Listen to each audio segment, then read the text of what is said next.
KHOU 11 News at noon starts now.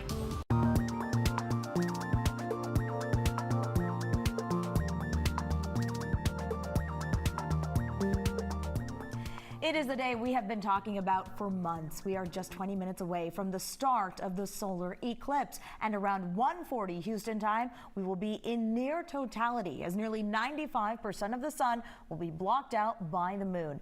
We've got you covered today with crews scattered throughout the Houston area and across the path of totality in Texas. And that includes our Mia Gradney, Lynn Cannon, and David Paul, who are live at the big watch party happening right now at Space Center Houston. Hey guys, happy Eclipse Day. Happy Eclipse Day to you guys. Lynn Cannon here with Mia Gradney and our meteorologist extraordinaire, Chief Meteorologist David Paul. We've been out here since early this morning. Crowds are slowly starting to trickle in. I never thought I'd say this on television. We are hoping to get lucky today because we need the clouds to lift a little bit to see more of this eclipse than what it presently is. There's been a lot of anticipation built up around this.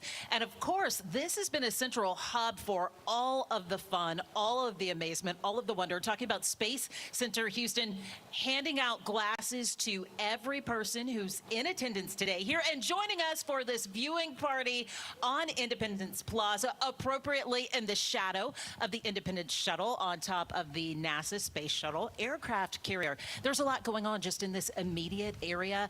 We have Gonzo, the mural artist. He is painting a mural. We also have a world map. So Space Center Houston has seen a flood of people over the past several days, and for every visitor, they have asked them to note where they are from, and they have people from all over the world. And we're documenting it all through a painting, through live TV coverage as well. Here's the thing, though, David. This big moment is all dependent on the weather. So right now, I can see the disk of the sun right now through my eclipse glasses, and you've got to have the eclipse glasses on. I can confirm that right now here in Houston, we still have complete disk. There's no shadow, so the eclipse has not. Can you guys see it? Oh yeah. Can you see the disk? I do. So remember, even with these clouds, you've got to have the glasses on, but every now and then you can see it. All right. So everything depends on the weather. Hey, Pat Kavlin. Back at headquarters at our Westheimer studio, we are getting a few thinning breaks in the clouds here. What does the weather look like here in statewide? That is the big question, David. So also, you brought up a great point because someone else asked me this today. If it's cloudy, do we still need the glasses? If you can see the disk of the sun, the answer is yes. If you can see the outline of that sun, you got to have those safety glasses on. Hopefully we see more thinning as the hours go on. Over downtown, though, the clouds are a lot thicker. Temperatures right now in the mid-70s, and we are starting to see some showers pop up places like Tomball, up towards the big airport as well. Let's get you over to satellite. What we've got overlaid here in the yellow is the path that the eclipse will take. You can see a lot of cloud cover for us, but back across West Texas here, getting towards the U.S.-Mexico border, clouds. But once you get north up towards the hill country, notice some breaks in the clouds. That continues up into North Texas as well. So there's a chance that a few areas here in this path of totality could see something. At home, however, not only do we see clouds, but we're starting to see a band of showers develop, especially as you go west of the city. And that is also going to lead to a severe weather threat. Those rain chances increase into the afternoon the farther north you go. Meteorologist Chris Ramirez here with team coverage on the severe threat that we could see as we go through the rest of the day. Yes, Pat, of course, we're really going to have to pay attention to what's going to be happening later on this evening. We really well could see some of those isolated storms move northward and start packing a punch as soon as 1:30 p.m. And then once we get closer towards the maximum eclipse time, might see some severe storm activity just to the north of the Woodlands area, even around Huntsville.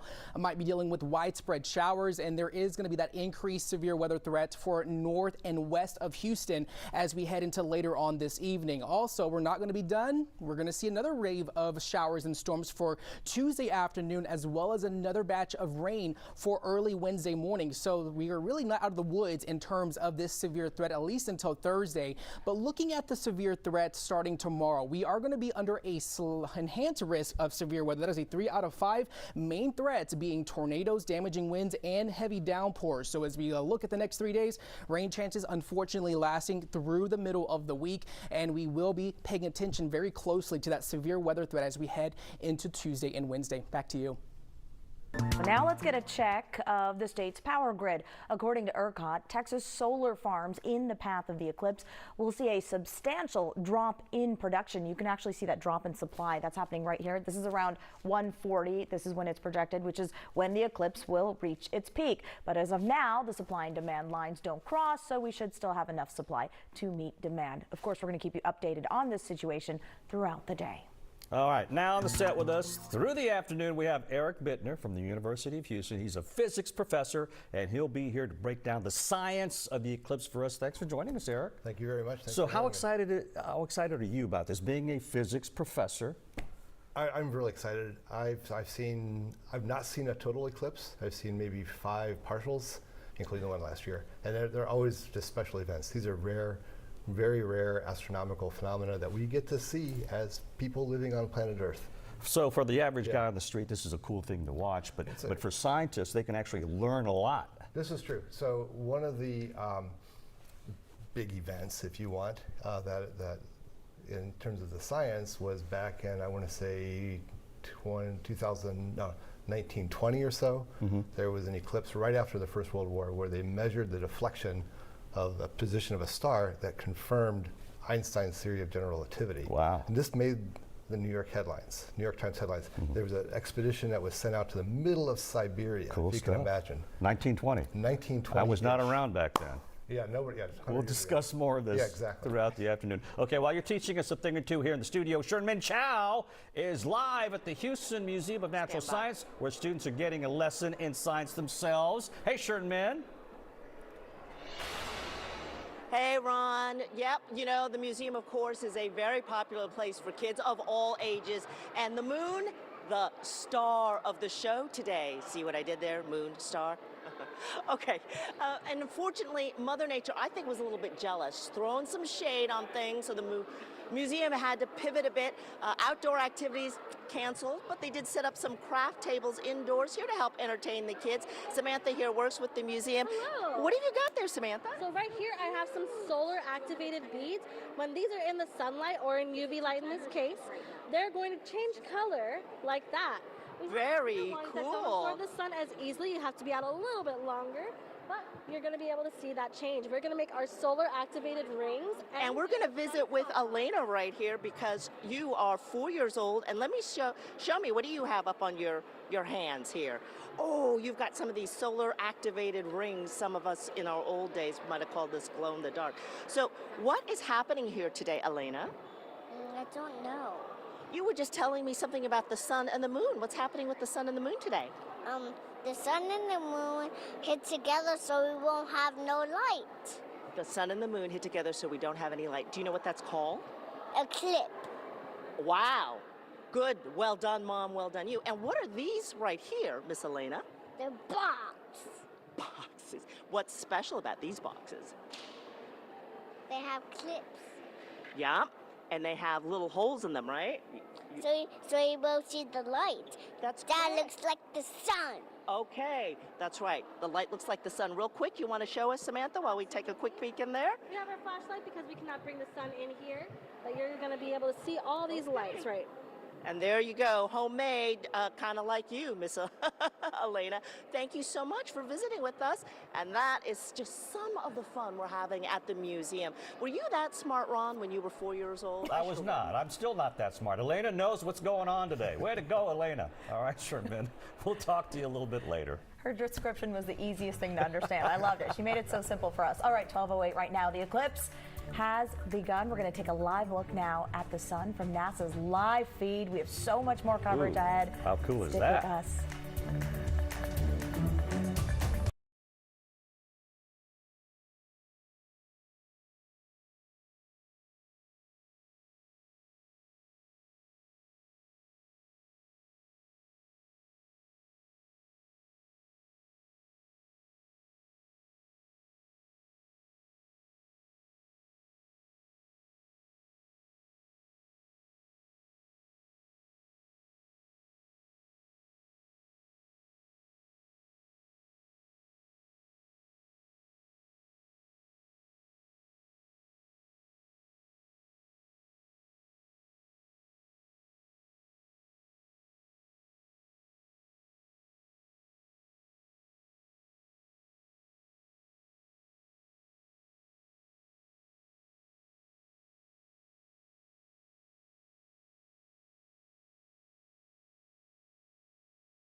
Join the new Abacus VIP plan. Abacus, you can count on us. Let's get a look at some of the day's other top stories now, starting with a robbery suspect who was shot and killed outside of a gas station. But in a shocking twist, investigators now believe the whole thing was staged. According to court documents, William Winfrey has been charged with murder after he allegedly helped set up the robbery on January 27th. Also, according to court records, Rashad Scott was paid to rob the victim so the victim could get what is called a U visa. That kind of visa allows non-citizens who are victims of certain crimes to continue to stay and work in the country. Winfrey is due in court this afternoon. Also this afternoon, federal investigators are looking into what caused a scary situation in the air involving another Boeing jet. This weekend, a flight from Denver to Houston was forced to make an emergency landing after a piece of the engine cover peeled off midair. Luckily, the plane landed safely and people were able to get a flight into Houston last night. The FAA now investigating the cause. We'll be right back.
Welcome back to KHOU 11's coverage of the Great American Eclipse. Yeah, right now it's 12:15. We're just about, what, maybe 5 minutes away from the eclipse getting underway in the Houston area.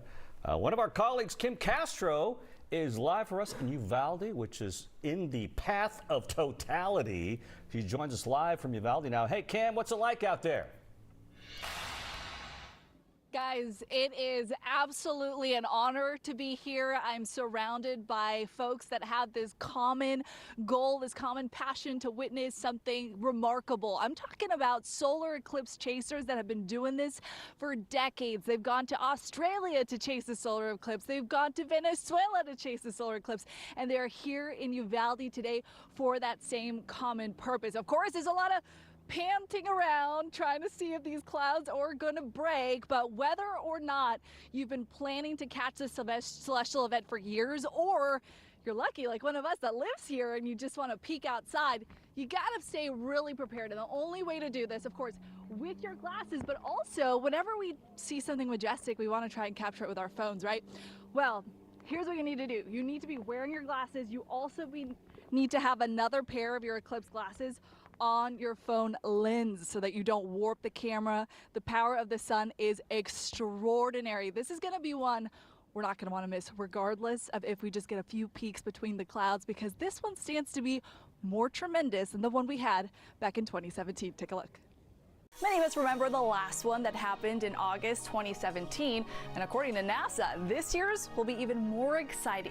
The first and most obvious reason, a wider, more populated path.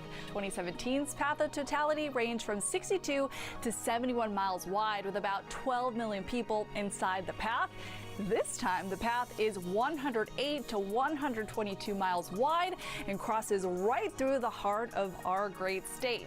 And even more densely populated areas, an estimated 31.6 million people live in the path this time. There will also be a longer time of totality, up to 4 minutes and 28 seconds versus 2 minutes 42 seconds in 2017. In 2017, the sun was nearing solar minimum, a quieter time for our start. This year, the sun will be in or near solar maximum when the magnetic field is more active. So when the moment comes to see that breathtaking corona, viewers could see streamers and prominences, bright curls of loops coming off the sun. There's even a chance to see a coronal mass ejection like this one. Breathtaking is exactly what it stands to be. What is so special about a total solar eclipse versus what we saw last year is that because the moon completely covers the sun and we get to see the corona, we see the hottest part of the sun, 2 million degrees Fahrenheit. Compare that to the actual surface of the sun, which is only 50,000 degrees Fahrenheit. So it is going to be something phenomenal, astronomical, quite literally. And that is why everybody here has got their telescopes pointed up at the sky. We're sending a little prayer. We're really hoping that we see this cloud cover break. And we have got, of course, team coverage all across the state with my partner in crime, Cheetah Craft, that is there with specialists from Rice University that are hoping to capture these coronal mass ejections, all of the celestial wonders of the sun under these perfect conditions. Cheetah, what's going on with you?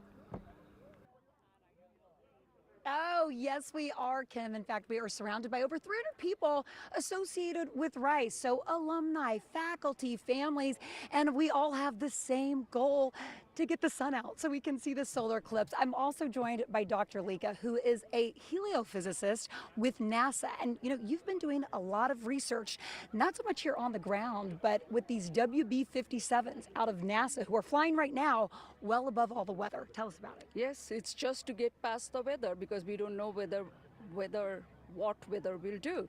So we have 2 WB-57 flying at 50,000 feet right now, going to Mazatlan and tracking back the eclipse. We are looking at the corona with different instrument, different wavelength, ultraviolet, mid-infrared wave, things that we don't get to observe from the ground, along with the white light, which we will see if the cloud parts. Now, with some of this imagery, tell me about this. What are you hoping to gain with some of the research and the data coming back? So much we still don't know. So you've heard about space weather. And the corona, the very beginning of the corona is the source region of space weather.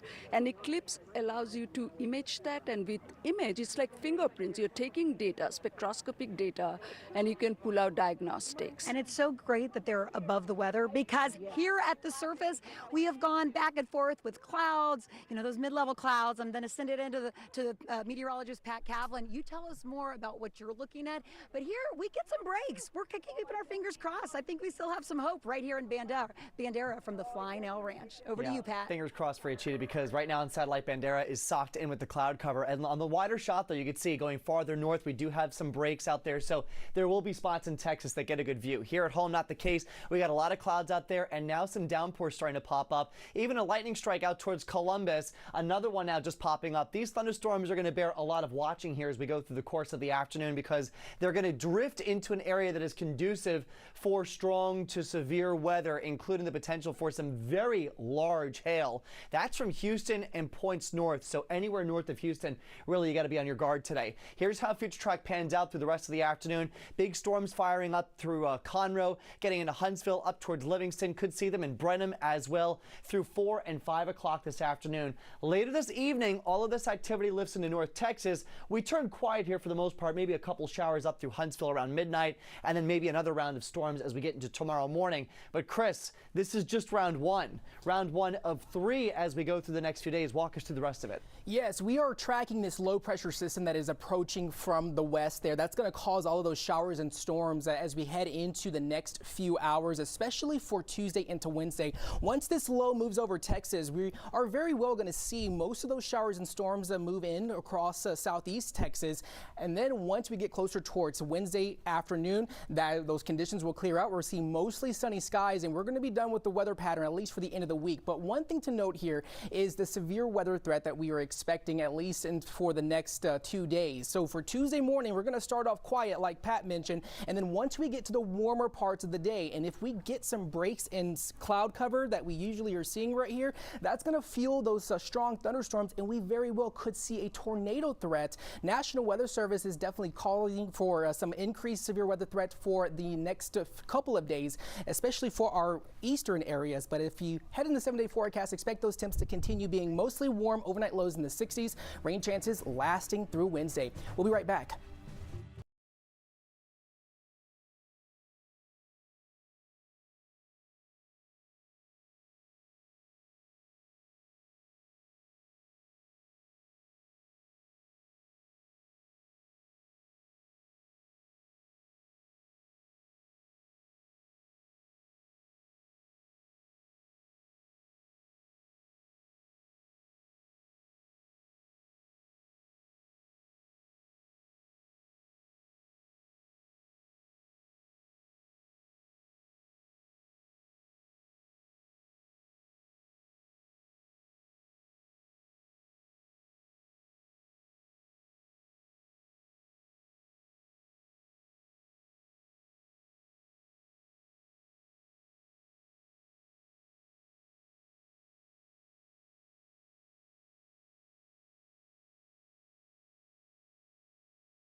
We are live at Space Center Houston, getting ready for the eclipse and getting acquainted with guests here who are from all over the world. We're talking India, Germany, Brazil, and more. Yes, we can, and I can't see a thing, but we're going to go to Jason Miles, who's in Killeen, Texas right now. Jason.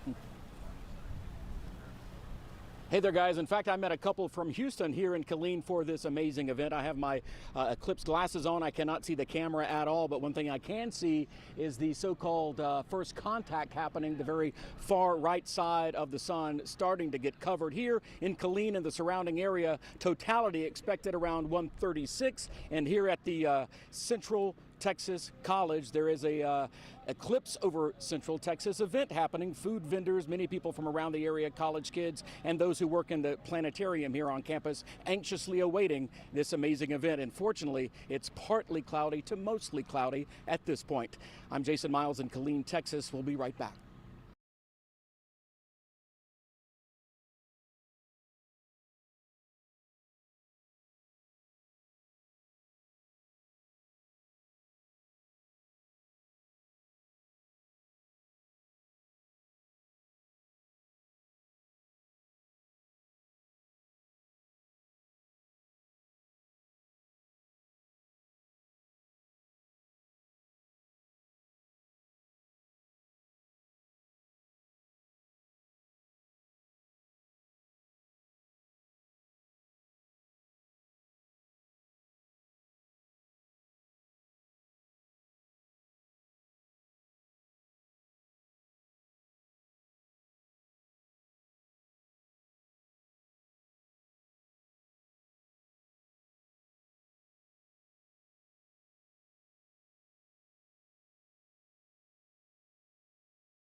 It's the moment we've all been waiting for. Right now, it's eyes to the skies, protected eyes, as the moon is passing over the sun for the Great American Eclipse. Yeah, in a little more than an hour, Houston will be in near totality, and we have it all covered for you today with crews. Check them all out. They're scattered throughout Houston and across the path of totality in Texas. And that includes our Mia Gradney, Len Cannon, David Paul, who are live at the big watch party that's happening right now at Space Center Houston. Hey, guys. Hey guys, hello, welcome. Boy, this is really exciting. I have to tell you what's going on here because we've been talking to the audience. Mother Nature has been teasing us because we can see the sun with the glasses on and then the clouds roll in. Now, just about a minute or so ago, suddenly there were oohs and ahs because you folks saw you could see the sun with your glasses, but it keeps going and coming with the clouds. And what they could see was the moon starting to cover just a small portion of the sun. And Andy Shanner, who is our expert here from the Lunar and Planetary Institute, was telling us that it's likely that the moon is going to rise from the bottom. So that's what we've been watching and witnessing here, along with a few of our friends who just happen to be from all over the world. David Crowd doing what he does. He is in the crowd, finding some of those people. And Dave, you got a little pop quiz fun ahead too. It is an international crowd here at Space Center Houston. Okay, so who here is from Mexico? Who's from Mexico? Raise your hand. You're from, don't be shy, there's more people from Mexico. Germany, who's here from Germany? From Germany, there you are. And you are from Egypt? Yes, sir, I'm from Egypt, from Cairo. Cairo, Egypt. So what prompted you to come all the way to Houston, Texas to see this? It's something that I've been wanting to see because it's the last time we ever got to see it, it was only like a little tiny bit. So I'm here visiting my brother. He just came from Greenland, so we all just came in here last week. So we got an Airbnb, and we decided let's just enjoy this. Let's come to NASA, not Dallas. Just come to NASA and just experience the whole science, the International Space Houston, and like I'm here, so it's really great, and I'm excited. You are in Space City, and you can hear the crowd. So put on your glasses. You can see everybody looking at it. Oh, you've got that. Oh, that's for the phone. Look at this device. So every now and then the crowd oohs and ahs because we get a break, and the eclipse has just begun. So we've been throwing out a lot of terminology, eclipse terms. I thought we'd do a little quiz. You want to take a question? We're doing a quiz. Okay, I've got a very big prize if you get this right. Okay, here we go. What is the umbra? What is the umbra? I don't want to get this wrong and embarrass myself. Is the umbra the black part that covers the moon? Yes, that's exactly right. Yes. So that's the shadow. The umbra is the darkest part of the moon's shadow. From within the umbra, the sun is completely blocked by the moon, as in the case of a total eclipse. So you got that one right. I don't actually have a prize for you, but thank you for being part of our... You're welcome. No problem. Okay, so let's see. Where are my friends from Germany? Who's from... Come up here. Come. Welcome to Texas. Welcome to Houston. Come up here. Come.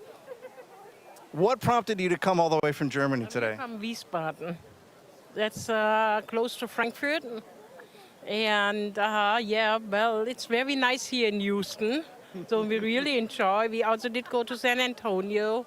And I know Texas from before because I was married with an American, and so I did travel quite a bit in the States already. Welcome back to Houston then. Thank you very much. Okay, here's the next question, our next quiz question. This is for you. So question number 2, what is an umbrophile? What is an umbrophile? Have you heard of that word? No, unfortunately not. I'm not bad in English, but this I didn't hear yet. So I didn't know what this was either. So you and I have the same problem. I had to look this up. An umbrophile is a solar eclipse aficionado. So you are an umbrophile because you have traveled to view the eclipse. People who will do almost anything and travel almost anywhere to see the total eclipse. That is an umbrophile. And welcome to Houston. Thank you. It's nice to have you. Thank you very much. Okay, so from Mexico, come over here. You volunteered a little bit. What is your name? Maxi. Welcome to Houston. You're from Mexico. What part of Mexico? Cancun. Ah, Cancun. We know Cancun, a little bit about that. Okay, so we have a question for you. First of all, what prompted you to make the trip to come all this way?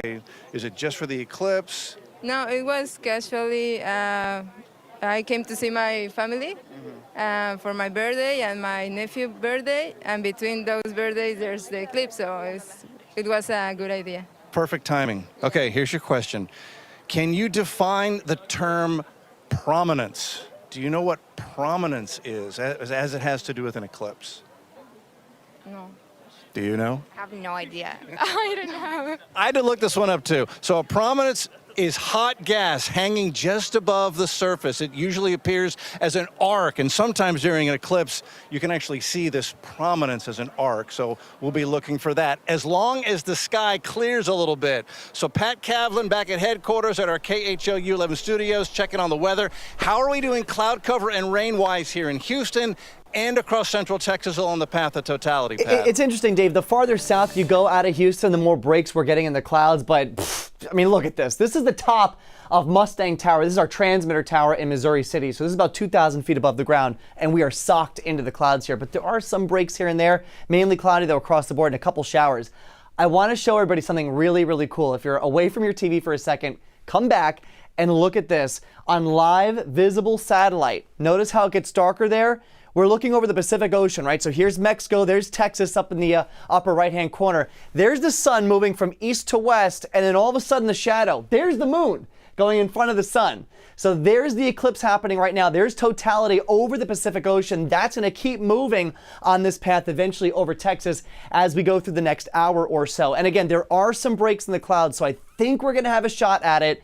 Here at home, though, a couple thunderstorms starting to fire up, especially to the west of the city. We're going to have to keep an eye on these storms. This went out towards Columbus. Quite a few lightning strikes in just the last 10 minutes. We've got downpours going north of town as well. Another thunderstorm now just to the north of Liberty County. And Chris, some of these storms could turn severe as we go through the next few hours. Walk us through how Future Track looks this afternoon. Yes, we are expecting those storms to start flaring up, as Pat just mentioned, and they're going to become more widespread as we get to the warmer parts of the day. But it's going to be interesting to note, because once that full coverage comes over Texas, we might lose some temperature as we head into those afternoon hours. So it's going to be good to see how that affects storm coverage as we go into this afternoon. Becoming more widespread by the 4 p.m. hour. So folks who all left Houston or planning to travel north of Houston, they're going to be dealing with this increased severe weather threats north of the Woodlands. And we do have the possibility for some large hail and some possible tornadoes. And then that's not going to be over. We are expecting another round of showers and storms for Tuesday afternoon, as well as lasting through Wednesday. And then eventually conditions will clear out, and we are expecting those weather patterns to start improving as we head into the end of our work week. However, looking at the main threats, we are including tornadoes, damaging winds, and heavy downpours. So as we head into looking at the next 5 days, that severe weather threat definitely increasing for Tuesday and Wednesday. But if you are heading out and about, just keep in mind that we are seeing that Tuesday storm risk starting to increase, with the potential threat being large hail and a possible strong tornado. We'll have more on that later in the newscast. Back to you. All right, will do. Thank you, Chris. You know, this eclipse is expected to be the most viewed ever, with folks flocking to events all across the country. That includes the party happening right now at the Museum of Natural Science. Our Sherman Chow joins us out there with all those kids. How's it going out there, Sherman? Oh, I'm telling you, this is one of the places to be on Eclipse Day here in Houston in Space City. Take a look at this line behind me. It stretches from where I'm standing all the way back down to the end of the hall. These are folks waiting to get in to see the solar eclipse video, the film actually, in the Burke Baker Planetarium. And that film is called Totality in Texas, talking about tracking the total solar eclipse throughout Texas, as well as the history of eclipses. And if we pan over here just a little bit to the left, you can see they've got a great map up there that shows you that path of totality that is completely across the state of Texas and as well through the rest of the United States. So unfortunately, Mother Nature kind of playing a trick on us today. We're not getting great viewing, as you know. Now the folks here, this is kind of the next best thing, getting into that planetarium to see the video. But I'm telling you, just about everybody's got a pair of these iOS approved glasses, eclipse viewing glasses, and folks will be stepping outside in just a couple of minutes to, try their luck in looking up at that eclipse. The other thing I just learned today is don't point your cell phone up at the eclipse to try to take a picture of it, because that's bad for the lenses in your camera. So don't do that. In fact, something else interesting I learned, all of our photographers covering the eclipse today, like our John Edwards, has one of these special lenses that you would put over the lens of the camera so we don't damage our gear as well. In fact, I'm told that it can get so hot around the ring, the aluminum cover ring there, that it gets kind of too hot to handle. You gotta wait till it cools down, or grab a pair of some handy dandy oven mitts you may have lying around to unscrew that lens from the camera. So precautions need to be taken even on a cloudy day if you're going to try and look at that eclipse. I know we will be stepping out in a couple of minutes to try and do just that. Lots of folks here at the museum having a great time learning all kinds of things about the moon, the sun, and the stars. Guys? All right, thank you so much, Sherman Chow. We've got our glasses too if we step outside. Yeah, protect your eyes, protect your camera on your phone. Yeah, and this is Eric Bittner, by the way, of U of H physics professor. He's going to be answering a lot of questions throughout the afternoon, so be sticking around for that. Absolutely, but first we want to go to Killeen, Texas, which is in the path of totality. That is where we find our Jason Miles. He is live for us there. Jason, you were out there with a lot of folks. That's right, guys, and I'd rather you see the sun right now than me on camera. As you could see, the point of contact has started. I understand our shot may have dropped, but the point of contact has started here in Killeen and adjoining areas. We're waiting for totality around 1:36 this afternoon. Several hundred people here at Central Texas College to witness the event. The event here called Eclipse over Central Texas. I was speaking with the astronomer for the planetarium here on campus. He actually waited to retire until after this event. He's up in his 80s right now, and he says this particular spot in Texas saw a total solar eclipse way back in 1506 AD. Obviously, other parts of Texas have had total eclipses since then, but this particular spot around Killeen, it's been a long time since this, and a lot of people have come out to witness it, guys. Jason, I mean, for a minute, for a few seconds there, the sun looked like Pac-Man when the clouds were dispersing. Very cool. All right, thank you so much, Jason Miles. Incredible. All right, we are going to go out to Julissa Garza, our other reporter who's at Fort Bend ISD. Of course, a lot of school kids very excited to see this eclipse. Julissa. Hey there, Reka. A lot of excitement. So excited that these kids here from Mr. Dixon's science class, who we've been hanging out with all day, decided to finish their lunch early because they wanted to be live on the news, right? Yeah. So you can see they've had a lot of activities today. Tell me, what have the activities been about today? About science, about the eclipse. About the eclipse. So you can see we've got a word search here. You guys show it to Aaron over there. We've got word searches and all different kinds of activities. Some of the kids even nervous. Raise your hand. Who told us they were nervous about the eclipse today? So a little bit of nerves, but a lot of excitement. But has it been fun today in Mr. Dixon's class? Yeah! What's been the best part? Who wants to share? The best part has been getting to spend time and get to learn about the eclipse with my teacher. Getting to learn about all these cool facts of the eclipse. Yeah. Getting to see the eclipse. Getting to see the eclipse. Getting to know the different phases of the eclipse. Gotcha. The word search. The word search. Honestly, the word search has been kind of fun. Like learning new things that haven't knew about the eclipse. Yeah? And what about you? I have nothing. She has nothing to say. Well, it's been a lot of fun. The goal was to have lunch outside, but it's been a little cloudy, but we still got our fingers crossed that maybe we'll see the sun and be able to go outside. But for now, we're going to get back to class and continue our eclipse lessons. For now, live at Fort Bend ISD, Julissa Garza, KHOU 11 News. Y'all say bye, guys. Bye, guys. Bye. Yeah, keep it on Channel 11 all the time. Enjoy the eclipse. That's your lesson for the day. Keep it on Channel 11 all the time. Eric Bittner with U of H, the physics professor. So animals need to also be careful when they look at the sky. Animals instinctively don't look at the sun. So that's good for them. That's good for them. That's good for them. Okay. However, they will start to go to sleep. Okay. Let's get more into that. The human reaction to today's eclipse is easy to predict. Millions looking to the high to the sky saying, let's see something special. Let's see something awesome. Yeah, but scientists have more on how animals will react to the eclipse.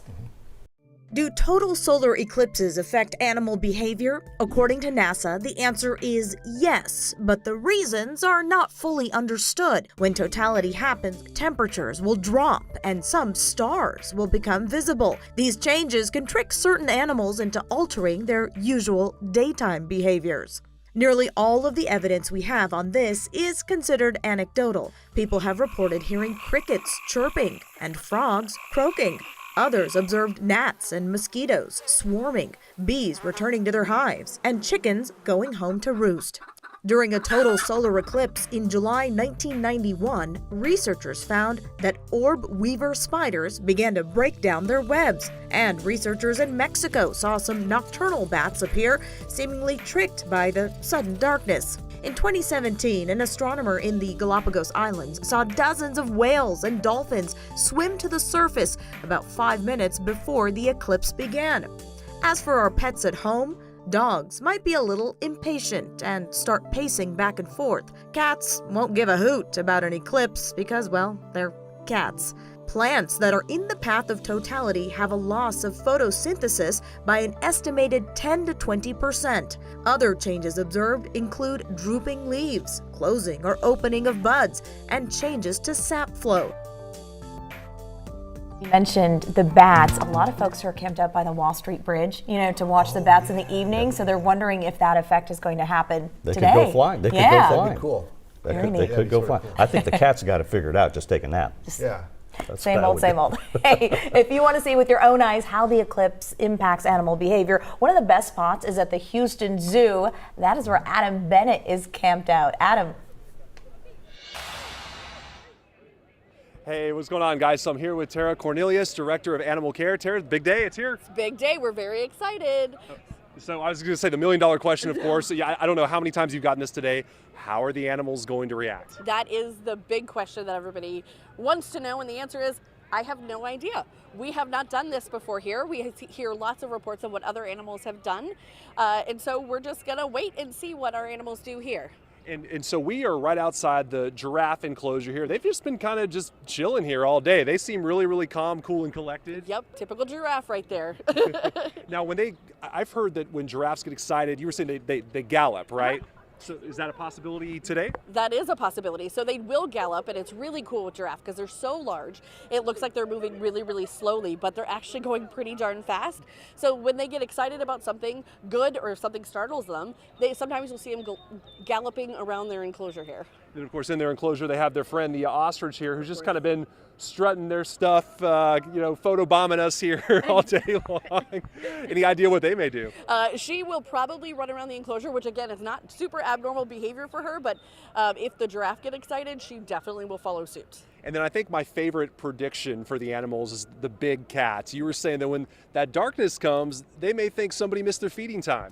Yeah, so that is what I anticipate. If it gets dark enough here, that our animals are going to start vocalizing, thinking that the animal care team maybe forgot to feed them before they were going to bed. So that is the biggest thing I think we can probably listen for and hear it from all around the zoo. But yeah, the cats will definitely make it known if they think they've missed a meal. I was going to say, they eat a lot. They are not going to let that slide. No, they will not. They will be very loud about it. So, with something like this, it's unprecedented for us here and for you guys here at the zoo. How do you prepare for something like this with the animals? So with the animals, our animal care teams look at them pretty closely every day, monitor them, monitor their welfare and well-being. And so we're going to be doing the same thing, but then we're of course going to document any strange behavior or any unusual behavior that we see and make a note that, whether it happened on eclipse day or during the eclipse or any of that sort of stuff, just so we know for the future, whenever this happens again, that we'll have that record of what happened here. I was going to say, you can kind of just file that away for 2044. Exactly, exactly. Well, as we kind of wrap up here, Tara, obviously we have our safety glasses here. We're ready to go. Even though it's cloudy, we're going to put them on when we look to the sky. What about the animals? Any risk maybe to their vision that they may be looking at the sun here? So I don't think when it gets dark, they wouldn't normally look up at the sun. So I can't imagine they're going to realize what's happening. Also, they tend to be a little bit smarter when it comes to things like the sun, and they won't look directly at it anyways. And so I think they will probably just completely not paying attention to it and really look around for what's happening around them, especially for animals that, might be worried about prey at night or any of that sort of stuff, or being a prey prey item at night, they want to look out for predators. So they'll probably be looking around more than looking up. Sounds good. We'll follow their lead. Don't look at the sun without Exactly. protection. Tara Cornelius, thank you so much. We'll send it back to you guys.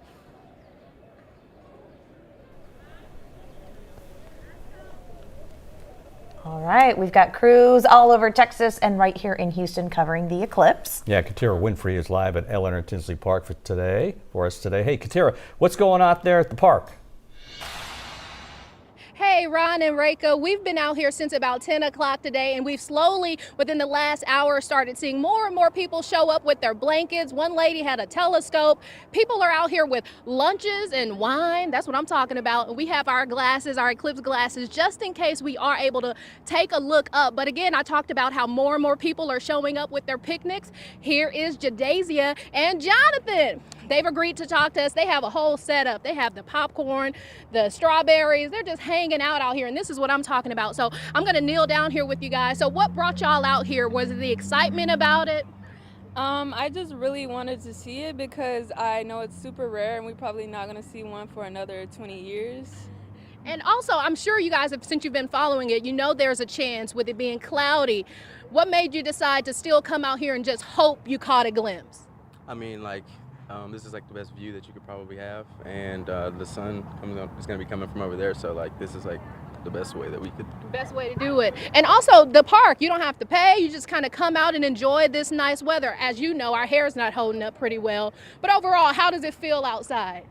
It feels really good. It's a little windy, not too hot, not too cold, so I'm scared that it's probably going to rain, but it feels really good right now. Awesome. And then just finally, Jonathan, I don't know if you have any glasses right now, but are you just hoping you at least see it get a little bit dark?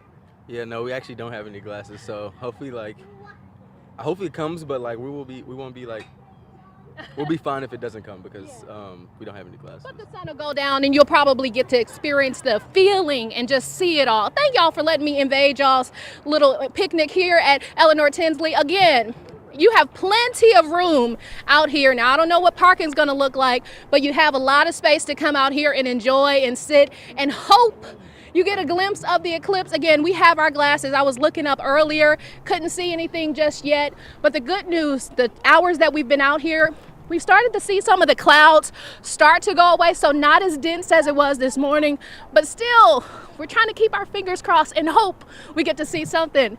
I'll send it back to you, Ron and Reika. All right, thank you so much, Katira. Hopefully we'll see something and keep those glasses. You need those glasses even if it is cloudy. Of course, the big question today, will it be a total eclipse of the eclipse? Yeah, the cloud cover making it pretty difficult to see. We do have our team of meteorologists, though, tracking the weather throughout Houston and across the path of totality. We're going to start with Pat Kavlin, who's in the studio with us. So, Pat, any break in the clouds? I mean, we're keeping our fingers crossed. They're thinning out in a few spots. David keeps looking up at the sky. I'm hoping that he sees something down there at NASA. But, you know, look, out towards the hill country, North Texas, there's a chance. And there's a live look at where this eclipse is right now. Totality racing at over 1,000 miles per hour across the Pacific Ocean right now. Next stop is Mexico, and then we're up next here in Texas. So what does the cloud cover look like? There are breaks across the hill country. Dallas has a lot of clouds. Some of these are high, thin clouds. Getting in for a bit of a closer look, though, you can see thick cloud coverage here. But look at this. Look down towards the coast. We're getting some breaks in the clouds. Galveston might luck out. We're also watching some thunderstorms right now as we get in for a closer look. A pretty feisty thunderstorm right now out towards the Columbus area. A lot of lightning strikes here. Nothing severe at the moment, but these downpours and storms are starting to drift into an environment that can be conducive to big hail producers. So we got to watch these as they drift north. Here's a look at that severe weather outlook. So these storms are moving from the green to the yellow. So we're going up a severe weather threat. Remember, 5 is the highest. We're going to a level 2.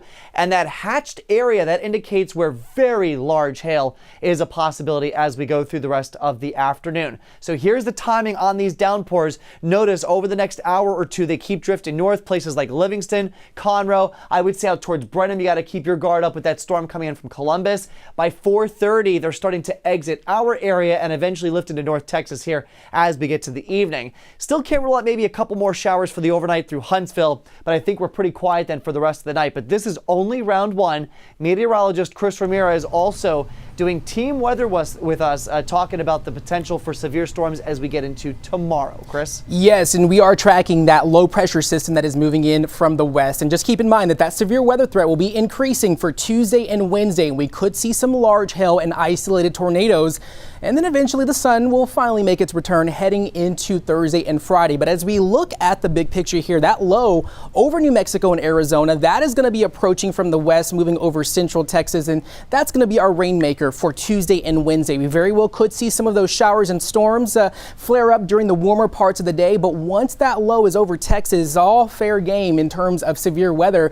And we are seeing some weather models that indicate that we very well could also deal with a severe weather potential for Wednesday morning. And then eventually, once that moves off towards Louisiana, we're going to be clear and sunny. And one thing that we have to also note is the convective available potential energy, or CAPE as we call it. As we look at that for the next couple of days, it's going to be very elevated for portions of southeast Texas. And so as we go into Wednesday morning, most of southeast Texas is going to have that storm energy to fuel these very strong storms as we go into the warmer parts of the day. But also the Storm Prediction Center looking at the tornado potential for Tuesday afternoon and into Tuesday night. They are giving us an elevated risk for tornadoes from Conroe, Liberty, Livingston, even Crockett, expecting to have that potential for an increased tornado risk across the southeast Texas, even stretching into East Texas. So as we look at that future cast, we are expecting mostly quiet conditions. We're going to have a break in this rain coverage in the overnight hours and into tomorrow morning. But then, like I said, weather models are showing that we could get some breaks in cloud cover. And when you have breaks in cloud cover and sunshine during an unstable atmosphere, that does provide fuel for some of these storms to become severe. So we're really going to have to pay attention to the forecast as we head into Tuesday afternoon. But we are expecting the next 7 days to be a little bit on the stormy side as we head into Wednesday, mostly sunny through Thursday and Friday. But we are expecting those conditions to remain mostly sunny, but then just increasing that severe weather threat to be in the picture at least through Wednesday. All right, so that's the 7-day forecast. We're back now, all 5 meteorologists. David's still looking up at the sky. We've got Cheetah in Banderas. We've got Kim Castro in Uvalde. And David, I got to ask you a question. As you gaze up at the sun with your glasses on, we're seeing a little bit of clearing on satellite in Galveston. So fingers crossed that that lifts farther to the north. Here's my question to you, though. When we had the partial eclipse back in October, I noticed that as the sun got blocked out, a lot of the clouds disappeared. Do you think we might see that this afternoon, some clearing of those low-level clouds? I don't think it will have anything to do with the eclipse if that happens. What we have is a south breeze down here, and that's mixing some of these clouds together, and it's getting some breaks, or at least some thinning. So at this exact moment, it's completely obliterated with clouds. But leading up to this, we've had plenty of good viewing. I'm calling this a win at Space Center Houston. Just pan around a little bit. Eric Rayleigh's photog. Look at the folks laying on the ground, kids looking up with their eclipse glasses, and we're getting a pretty good show here. It's so much better than it could have been. We're getting enough breaks in the clouds so that I'm blown away. And right now, the amount of the sun that's being blocked out by the moon is about as thick as it got back in 2017, Pat, but this one's going to get a whole lot better over the coming hour. Back to you. Fingers crossed, Dave. We got more coming up at the top of the hour on TV. We'll see you there.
Good afternoon. It's 1 o'clock on this Monday. I'm Reka Mudaraj. Thank you so much for joining our special eclipse coverage. I'm Ron Trevino. We're about half an hour away until totality begins right here in Texas. The path of totality started in Mexico about an hour ago, and it's going to cross through 15 states from Texas all the way up to Maine, with nearly 31 million Americans living in the path. This is an incredible event, and we have live team coverage with crews along the border and in Central Texas. Plus, we are checking out the action going on here in Houston. We're going to start, though, with Kim Castro, who is live in Uvalde. Kim. Guys, I'm having an absolute blast. I'm meeting all kinds of people from all walks of life. Their stories incredibly cool. Of course, in the chit chat, they come to find out what I do. I'm a meteorologist, and they ask me what's going on with the clouds. Are they gonna break? And I gotta tell them, you know, we're coming off an El Nino year, and this fire hose of a subtropical jet, the thick clouds, it's really a commonality. It's a common occurrence this time of year. So we knew this was a possibility, and you know what? We're mentally preparing for it. Now, we're still about 28 minutes away from what we're going to experience as the totality, and we're still going to see and witness something amazing. We're just going to have to probably rely on our other senses, guys, right? So I know you have your filters on and you can't see anything except the sun. So right now you're not seeing anything. You're not seeing anything at all. The filter filters out so much, anything dimmer than the sun, and you don't see it at all. All right, so we know that when totality happens, we're still going to see a darkening of the sky. We're still going to see a temperature shift, and I think we'll still witness something remarkable. You, Jeff, have witnessed 9 solar eclipses. You're hoping to make this your 10th. I still think you're going to make your 10th. Well, we're going to witness the effects of a total solar eclipse on the whole sky. We will probably still see some horizon color. We'll see the shadow approach, and it will get dark very rapidly. And that will affect people even if they cannot see the corona or the sun, because the sudden darkening of the whole sky is something so unusual. It's not like dusk happens over a period of 90 seconds. And because of the cloud cover, that will make it even darker. So we may see effects from the animals, the birds, and the humans running around. Even darker. I'm so excited to witness this with you guys. And we are going to be watching this all across the Lone Star State. Our Cheetah Craft has got coverage from her vantage point. What are folks seeing there? Well, we'll get to Cheetah in a while. Just a second. But that man was right. Even with the clouds, it's going to be phenomenal. All right, thank you so much, Kim Castro. And joining us now is Eric Bittner. He's a physics professor at the University of Houston. He's going to be here guiding us through our eclipse coverage, you know, scientist-wise, right? Okay. Yeah, okay. He's been answering all our questions so far. But happening right now, a total solar eclipse celebration is at Space Center Houston. That is where Mia Gradney, Len Cannon, and David Paul are having just really the best time. Hey, guys. Look at David Paul. Oh, my gosh. What is David doing?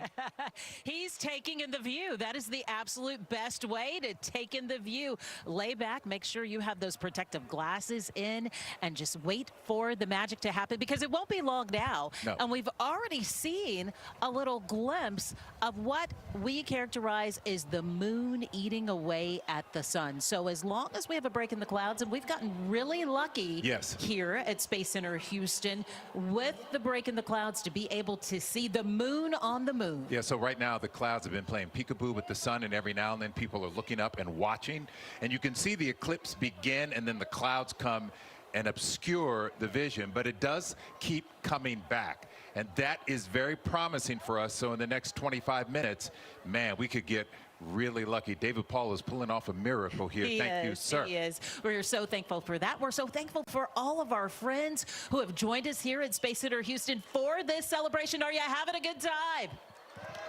Yeah, they're from all over the world. They're from Egypt, India, England, Germany. That is phenomenal. Our Zach Tawatari is also here at Space Center Houston. Zach, where are you? What are you doing?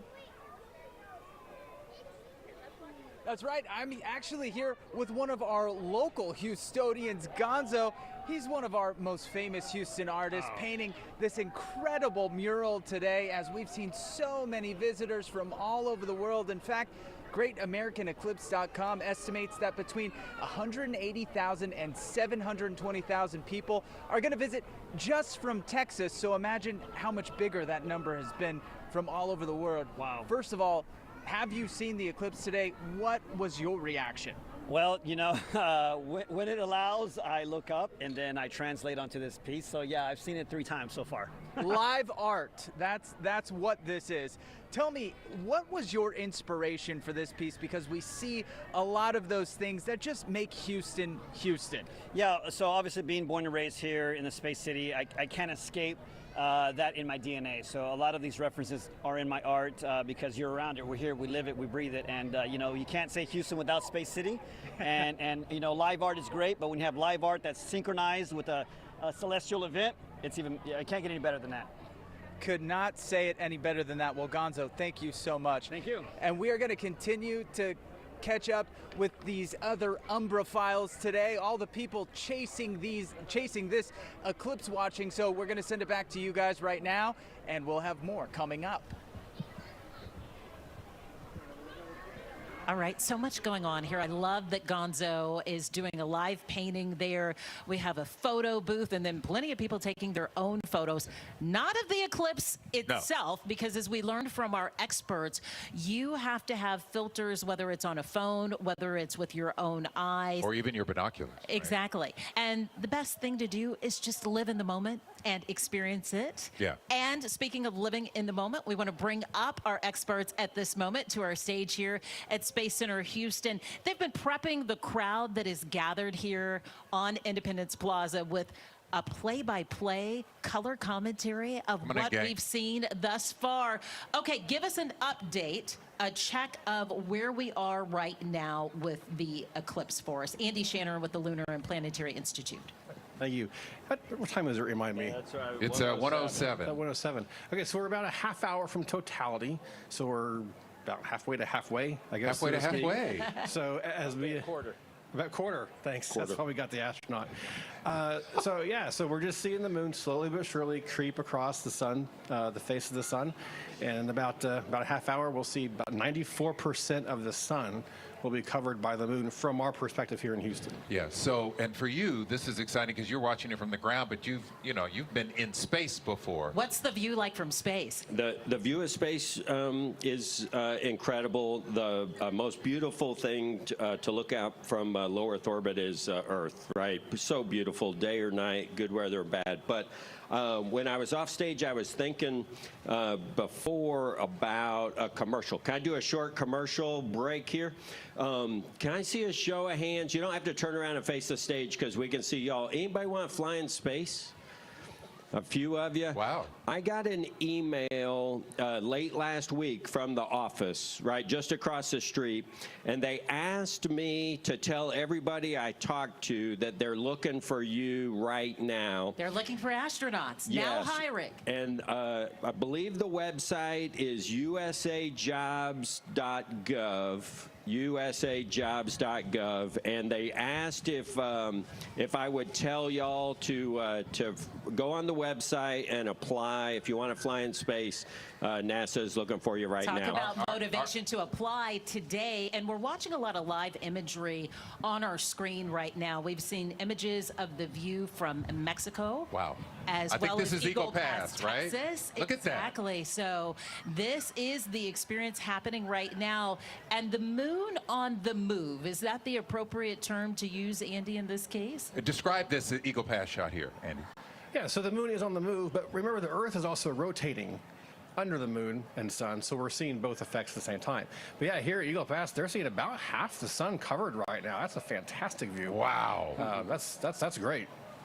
And we can only hope for the same here shortly. Absolutely. Well, we're getting the breaks. Like we talked about, we're getting the breaks. And I keep telling people that, periodically you look up, like right now there's cloud cover, but we have looked up and you can see the sun, you can see the partial eclipse happening, and then the clouds come in. So we're just hoping the break happens at the perfect time. We want to break for about 4 minutes. Yeah. At the right time. This is all weather dependent, this event is. If the weather doesn't cooperate, you don't have much of a view unless you're flying above the clouds. But I'm actually surprised that we are seeing more of the eclipse than I thought we would today, even with the low cloud cover that David Paul has been talking about. Yeah, I was pretty concerned, or bummed, maybe use a better term, leading up to today. But yeah, rain has stayed away, at least down here. Clouds are breaking. That's great. And we have the shadows of the Independence replica shuttle as well as the NASA shuttle carrier. This is a live shot of Totality in Mexico. Look at this. So if you guys want to look at this screen right here, our fans out here, Space Center Hughes, that is what Totality looks like in Mexico. Andy, and I have to ask you both, we're seeing those little dots around the moon. There's a term for those as well, what we're seeing there. So what you're seeing right now around that dark edge, especially about the 4 o'clock position, that's what we call a solar prominence. So this is just basically, it's a magnetic field line coming up off the sun's surface and looping back down again. It's just really hot, so it's just glowing very, very brightly. That's a mouse cursor right in the middle, so we can ignore that. How did a mouse cursor get on the moon, Andy? But yeah, anything like you see like that sticking off of the edges. And now it looks like smoke that's surrounding the moon, but are those clouds or what? So that could be clouds, but what we are all seeing just right off the edge, that diffuse looking, that's the corona we're talking about, the outer atmosphere of the sun that you can only see during an eclipse. There's another one that's popped up just like 3:30ish that I don't think was. Oh, now it's kind of fading by the cloud. But well, the clouds are behind, but yeah, they're dynamic. You can watch those things change shape and size over time. So reminding people again, this is an actual total eclipse in Mexico right now. And so we're hoping that we will be able to see something similar here in about 20 minutes. So that's the view when you look up at the sky from Mexico. But what about down on the ground? Would they be in complete darkness right now? Not complete darkness, but awfully dark. Awfully dark. Awfully much darker than it should be at this time of day. Animals will be behaving differently. People are probably behaving differently, but hopefully in a good way. So we're looking at this shot. I just want to paint a picture for you. Folks here have like gathered in front of our monitor to watch the total eclipse shot. That's amazing. That is amazing. And also on this big screen over here, I think there's a shot, right? From Mexico, there's a bigger screen for folks you can go over. So the luxury of being here at Space Center Houston and having this as our playground today is our partnership with NASA and the live imagery that we're seeing from NASA as well too. There are the cameras from space, obviously, NASA's cameras on grounds. They have. So look at that. The moon is starting to edge a little bit. Is that what I'm looking at? Yeah. So the moon is just come out of totality there in Mexico. There was a really bright flash there just a few seconds ago. That's immediately as it comes out of totality, and that really bright flashlight they call the diamond ring effect. What's the effect? Say that again. The diamond ring effect. Diamond ring. Oh, I like the sound of that. If you were somebody, I'm not familiar. If you were somebody who was there in totality viewing that, and you had your glasses looking at it, there are people on the ground there letting you know, saying, "Okay, 10 seconds." You got to put your glasses back on. 5, 4, they count down and say glasses back on. Because some people take their glasses off during the process when you have that shroud of darkness, right? Totality, you can look at it without the glasses. In totality, you can look at it without glasses. That's right. But it's a very short amount of time, and that time depends on where you are. Here, we're not going to have that opportunity. If you're looking at the sun here, keep those glasses on. Yeah, and this is live imagery from right here at Space Center Houston that we're seeing on KHOU 11 News right now. This is from our Zach Talatari's camera. Live imagery of the eclipse happening. And we've definitely seen more of the sun now covered. Put your glasses just on, even folks. from a Put few your glasses minutes on ago. and look up. Yeah, this is great. Oh, that is awesome. Yes, the all-important reminder to have those protective glasses on.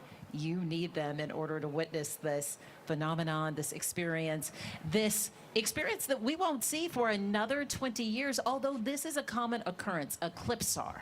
Yeah, solar eclipses occur about twice a year. It just depends on if you're lucky enough to be in that path where you can see it. The next one will be in about 20 years. That's visible from the contiguous United States. August 2044, right? I think it's 2044. August sounds about right. Yeah. So if we're looking up right now, guys, and it's partial, but we've got a view, this is amazing. Well, we have a meteorologist and an astronaut here. So with those two, is that what it is? I think what it is. And even better, I just noticed, check out Gonzo. He's been painting, I saw what I thought was the moon before and then the sun, but now he's updating the solar eclipse on the mural as we watch it happen. All right, David Paul is going to join us as well now, too. Much dimmer. Look at how much dimmer it's got. It seems more windy. Right? For Yeah, sure. that wasn't just because you jumped on the stage, right? I think you raised the average IQ. You didn't dim us down. We're at about 75% eclipse right now. I mean, 75 right here and we in go to 94, 95? 94. Yeah, And the wind is helping us, right, Dave? The wind is helping to mix the clouds, mix the atmosphere, and give us these breaks, these holes in the clouds, as Tony was describing earlier. And right now, I mean, we've got a great view of it. This is a great shot. Oh, God, it's so beautiful. That is amazing. I'm so happy that we're not missing it. We can see this. This is the break we were hoping for. Wow. It actually is happening. We're getting lucky. We're getting a break. Just amazing. So that's 75% included. We're going to 94%. I can't wait to see what that looks like, but it's noticeably darker here. It's another, 15 minutes, right, Andy? Before we have I just have to ask everyone who's here, all of our friends who are covering Independence Plaza at Space Center Houston, how's the view? Yeah. They are liking the view. They love that the clouds have parted, that the wind is blowing and mixing things up, as you said, Dave. Enjoy this, because it'll be another 20 years, folks. Enjoy it. Right, and in 20 years, that eclipse, we won't be getting near the view in Texas that we're getting with this one. This is the one to see, and I'm so grateful that we're able to see what we're seeing here. And that's why it's being dubbed or called the Great American Eclipse, because so much of America is able to witness this, unlike other eclipses that we've had before. 15 states total will experience some totality in those states. 30-some million people. It's amazing. Yeah, and October last, June of 2017, when we had the last total solar eclipse, it was just a few million people were in a position to see it. So it comes down to just being lucky. Yeah, in some respects. So that eclipse in 2017, we didn't get near the amount of coverage that we're getting right now. Was that a partial 70 eclipse? For us, it was partial, yes. It was Yeah, about 70 David Paul. yeah. David Paul, we're never going to forget that Let's eclipse check of in now with 2017. Ron and Reka. Yeah, guys, we're never going to forget that eclipse of 2017. Well, that eclipse,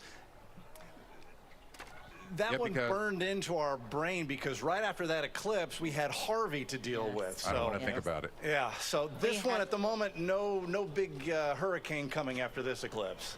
We had the ideal weather conditions for the 2017 eclipse. Yeah. Yes. And right Ron now, Reka? guys, these are more live pictures from Mexico. Let's bring in our U of H professor, Eric Bittner. Now, Eric, this is Mexico right now. Explain what we're seeing. So what you're seeing is the disk of the sun being blocked by the moon. And what you're looking at, the bright part is the corona, the outer gases. They're glowing from the sun, and those are very hot. And that's what you're seeing. This is a rare glimpse to see the atmosphere around the sun. And what do scientists hope to learn from something like this? Well, I mean, what do we hope to learn? That's a good question. This gives us a unique opportunity to look at the corona, which you normally cannot see because the rest of the sun is so much brighter. It blobs everything out.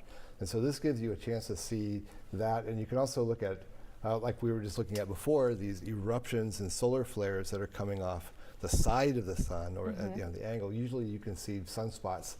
And so, but also, again, you can use this as an opportunity to make astronomical observations of stars behind the sun and look at how their position is deflected by the gravity of the sun, and that is in response to the curvature of space-time due to this gigantic mass called the sun.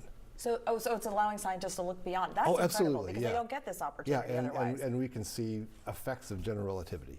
Yeah, that's over my head. A space-time relativity. Yeah. I'm not an Einstein. Well, very few of us are. But again, we were talking about the corona's size. That is, I mean, it's quite massive, and this is something that scientists have not, as you said, haven't been able to see earlier on. Well, I mean, certainly you can see every time there's an eclipse, you can go look at this. And there are eclipses around the world, in principle every 18 months. This one's unique because it passes over a very large populated area. It's like, for example, in this shot right here, you can see this little bright spot at the bottom, which is probably a solar flare on the side of the sun. And as we were talking about before, those solar flares, they look really small on the scale of the sun, but those are like the size of the Earth. Wow. Really? That's amazing. You were talking about the Those flares? little flares that are, that's about the size of the Earth. They're not unlike the size of the Earth. To give you a little perspective. Just how small on the we universe. are and how big the sun happens to be. All right, thank you so much, Professor. All right, we want to go to Jason Miles now. He is in Killeen with a lot of eclipse watchers there. Jason, how are they taking in this experience? Everybody has their eyes looking up, guys, and right now you're looking at a shot from our camera, and there's a solar lens on it. Unfortunately, it's cloudy right now, and it's been cloudy, sunny throughout the morning here, but we have seen some beautiful shots of the sun as the first contact started, and forgive our camera moving around, and we expect full totality here in the Killeen area at around 1:36. Meantime, it's pretty much a party here. Several hundred folks here on the campus of Central Texas College, which hosted this big event. And we're fortunate here. The weather has cooperated for the most part. Obviously, the eclipse is somewhat cloudy, but nearby, about an hour away from here in Burnett, Texas, they had to cancel a big eclipse festival because of the threat of severe weather today. Fortunately, that has not affected this area as folks enjoy the festivities, listen to music. And I can tell you the DJ is on point today. I've heard Blister in the Sun, Sundown. Have yet to hear Total Eclipse of the Heart, which I think resurged during the last eclipse back in 2017. But people enjoying the festivities, a lot of food here. And this campus also features a planetarium, which I got to visit on Saturday evening. And the astronomer there, who is in his mid-80s, wanted to wait for this event before he retires. He plans to do so in a couple of weeks. And I mentioned this earlier. He says this particular area around Killeen, obviously Killeen didn't exist back then, experienced a total solar eclipse back in 1506 AD. So a very special event for a lot of these folks, guys. Yeah, and I'm glad they're having fun with those protective lenses, those protective glasses, and tell them to play some Pink Floyd for, Dark Side of the Moon for the old man, okay?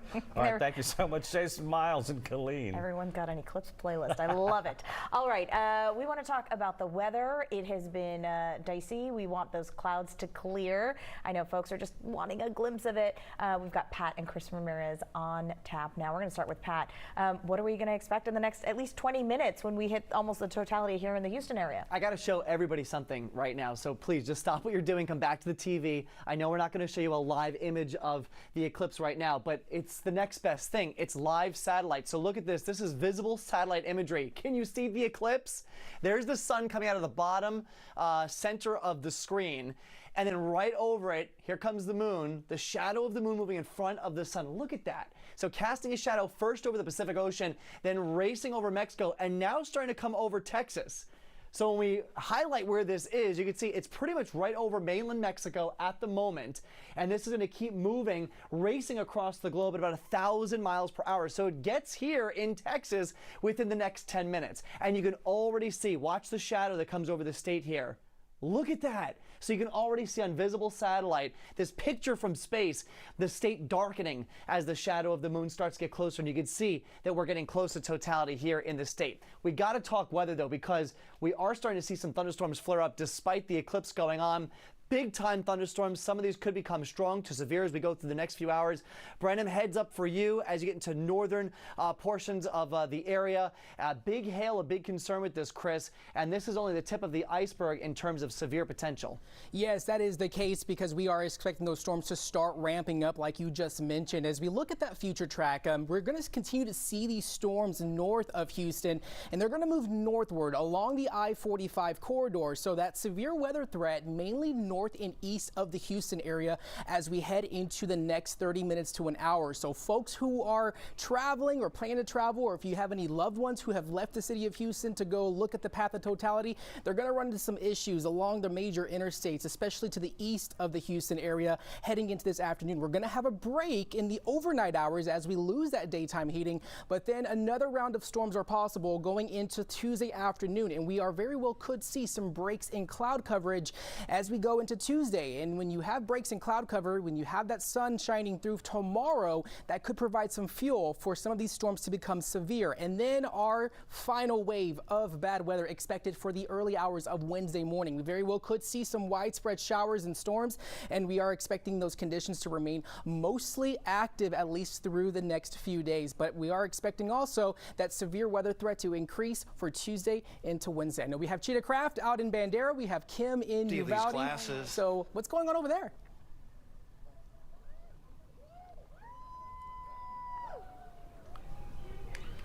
Yeah, it's just amazing. It's really something. God. So we're just to reset. We're here at Space Center Houston. We got several thousand people joining us here. We're all looking up because the view here has gotten really, really good.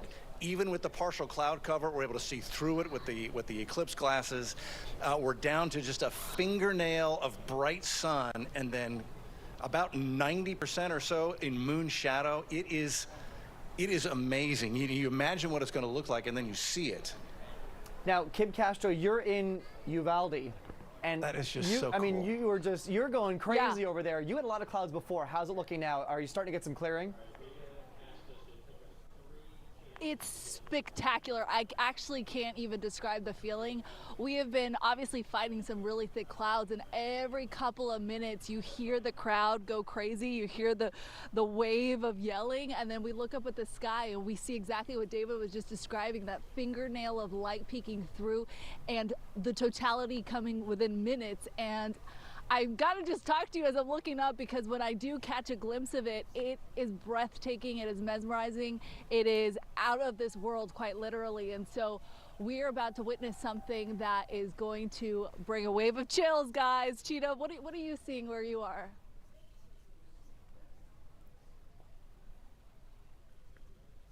Cheetah, did you get me?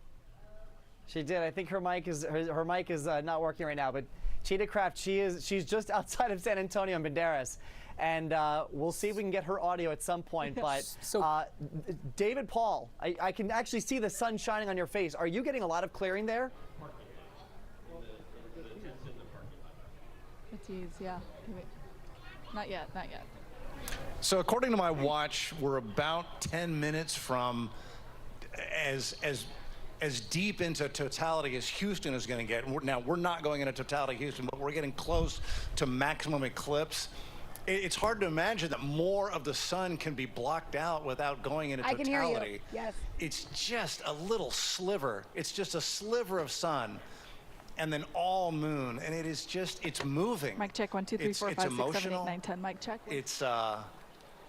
It's just amazing. So Cheetah, okay, am I going to toss to Cheetah? Cheetah in Bandera. Yes. You got to be getting close to totality right now. Cheetah, are you there, and what are you seeing? Yes, I am here at the Flying Owl Ranch in Bandera. Earlier, wow, we were seeing some big breaks in the clouds. It was a magnificent view. I will say the clouds have really thickened up. In fact, we even had a few little sprinkles, but because we're coming very close now to totality, we are going to get dark very quickly. So we are kind of on countdown here. Everyone is waiting and anticipating the effects from the totality once we see this happen. But let me tell you, you can actually kind of sense the darkening right now. It's going to be happening really soon. But yeah, we had some really magnificent breaks earlier where exactly what y'all are describing. We got that little sliver, but even right now, it's starting to get really, really dark. So we were told that once this happens, everybody needs to sit down, and you can see behind me, that's what they're doing. We have about 300 people from Rice, faculty, administration, and families here, and that's what everybody's doing. We're kind of sitting in anticipation, but it is slowly getting dark already. We have 3 minutes. And that's why everybody's just anticipating, but the clouds are really, really thick. Look at Kim's shot. I know, they rolled in. Wow. Cheetah, I'm sorry, we've got a 5-box shot up, and we're looking at Kim is in the path. She's a little farther to your south, and it is dark. It's nighttime there right now. Yeah. Wow, look at that. This is a live look from Kim Castro. The air is still. It is eerie. People are looking up. It is absolutely mind-numbing. I can't even describe what we're experiencing. It is getting colder. It's nighttime. It's absolutely nighttime now. Wow. Within 1 minute to the next, absolute darkness now. Wow. And if you didn't understand at home, if you didn't understand what this was like. What are you experiencing? How does that feel? It's getting cool. Everything is dark. It's like I've got sunglasses on. It's like he's got sunglasses on. It feels like we just went from an afternoon picnic to nighttime gazing. Kim, can you see the sun, or is it cloudy? Wow, there's a picture up also from Eagle Pass. I can't, you know what? It is cloudy right now. We can't see the totality, but really, what you are experiencing right now, it speaks for itself. It really does. How the sky just completely did a 180 shows the power of the sun, and the power of the moon, and the power of this alignment. And everybody is so quiet. I'm obviously excited beyond belief, but everybody around me is soaking this in absolute somber peace, and it is not like anything I've experienced before, truly. And then on the right-hand side of the screen, we have a live look from Eagle Everyone's Pass. just sharing this moment together. Wow. Yeah. Wow. So Kim's going through the path of totality first, and then Cheetah's going to be second in minutes. Wow. Well, it is currently getting dark here, and exactly what Kim is describing is now happening here. I mean, we are getting really, really dark. I mean, it is. It's just like we've flipped the light off. Wow. Yeah, you just felt a gush of wind. The skies are getting really dark. And exactly like Kim is saying, everyone is in this together. Wow. Wow, look at this. This is incredible. We can take that shot. Do you see how dark this is? Yeah. This is incredible. I can't believe this. I really cannot believe this.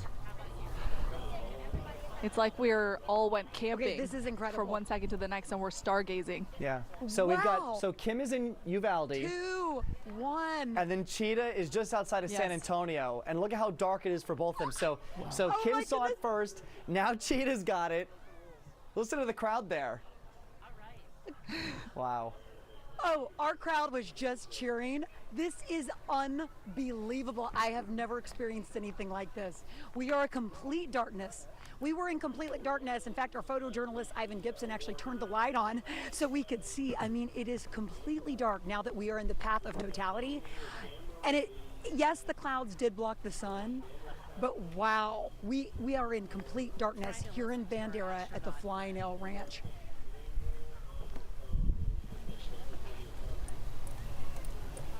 Wow. I mean, what an amazing experience. You know, with so many people who have come together from all over to experience this. And, you know, we've talked about it. We've been, you know, doing so many interviews about this, but to experience it in real time is really majestic. It really is. Cheetah, is it totally overcast there, or can you see the sun at all? Guys, you cannot see the sun, but we are in complete darkness. Yeah. I mean, even when the clouds were building in, it's completely different than that. I mean, you can tell that the moon is just completely blocking the sun because of the totality. I've never experienced anything like this, even with the clouds in place. We were socked in with clouds. Wow. We saw it. Okay. All right, so what you're looking at live on your screen right now, this is a live shot now from Kerrville. Yep, Cheetah, this is Kerrville, and a lot of clouds there as well. And I have to say, even here in Houston, we are seeing dimness and darkness across the area here in the city of Houston, but not as dark as over out west. But of course, Kim and Cheetah under that path of totality, and we are expecting it to get dimmer here in Houston. Folks are definitely outside, and it's gotten a lot quieter, even outside our building. There it is, the light's coming back. Their totality is about to end, and you can tell.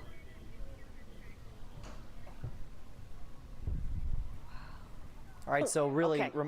Hold on. Okay. Yeah, we have moved outside the Houston Museum of Natural Science. Behind me, that landmark, well, it's hard to see, but the fountain there with the sundial that everybody knows. And let's pan over here to photographer John Edwards' right and look at all the folks who have stepped outside. There was cheering from this crowd a few moments ago because, yes, here in Houston, too, the clouds parted for just a moment and folks were able to see the eclipse. All right, guys, who saw the eclipse? I told them to wave their eclipse glasses if they saw, and I got to tell you, we all did. A lot of excitement here. Back to y'all.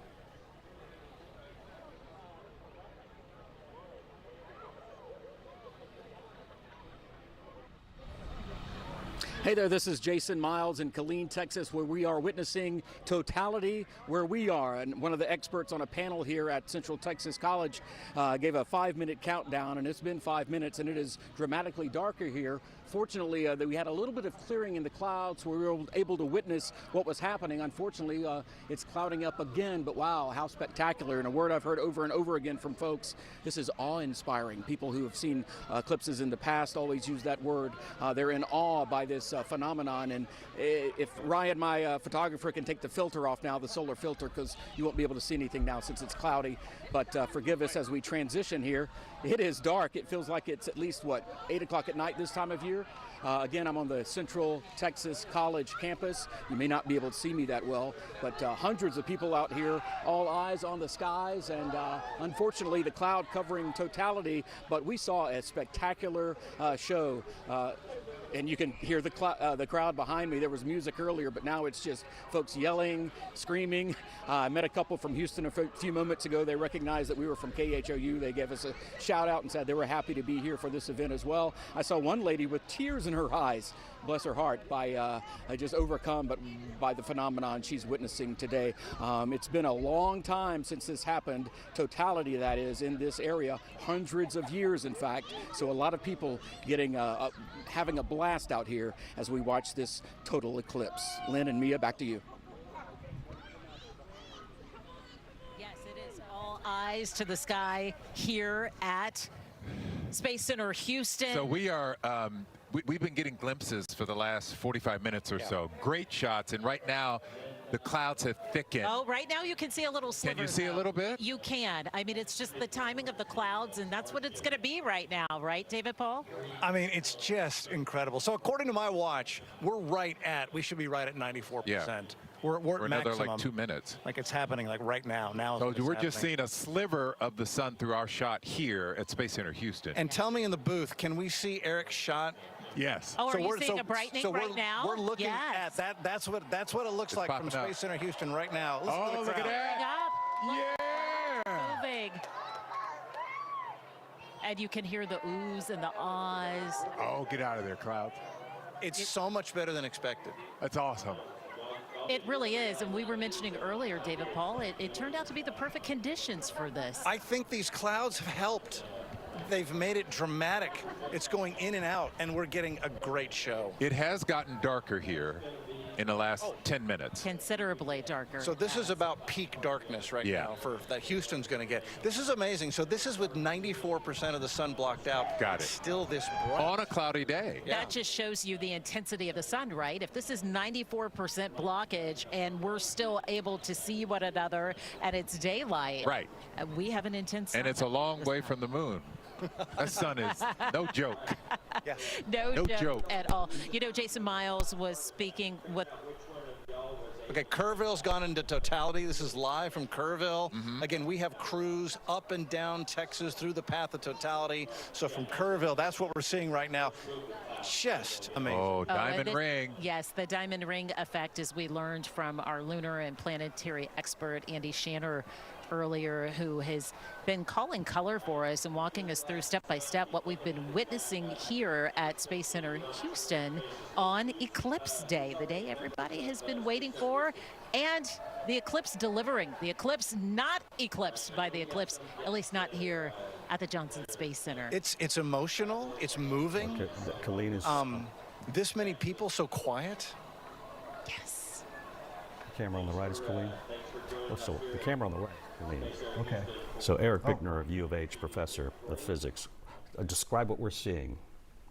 So the camera on the right is from at Colleen, and so they're seeing the totality. And the little spots that you're seeing up and down are the solar flares, and what little bit you can see of the corona is poking through.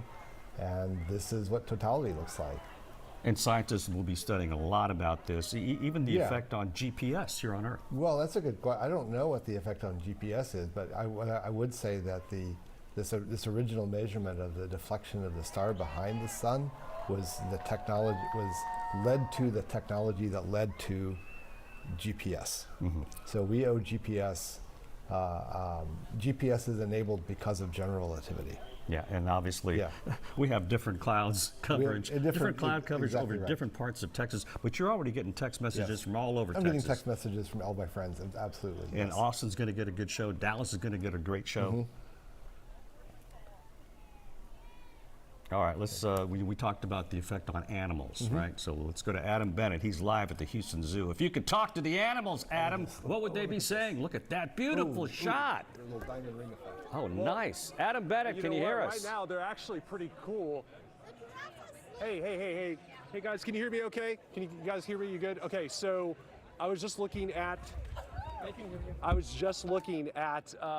the eclipse. You know, the cloud cover has been so strong all day, and then it's like right on cue at the exact moment that we were all hoping to see it.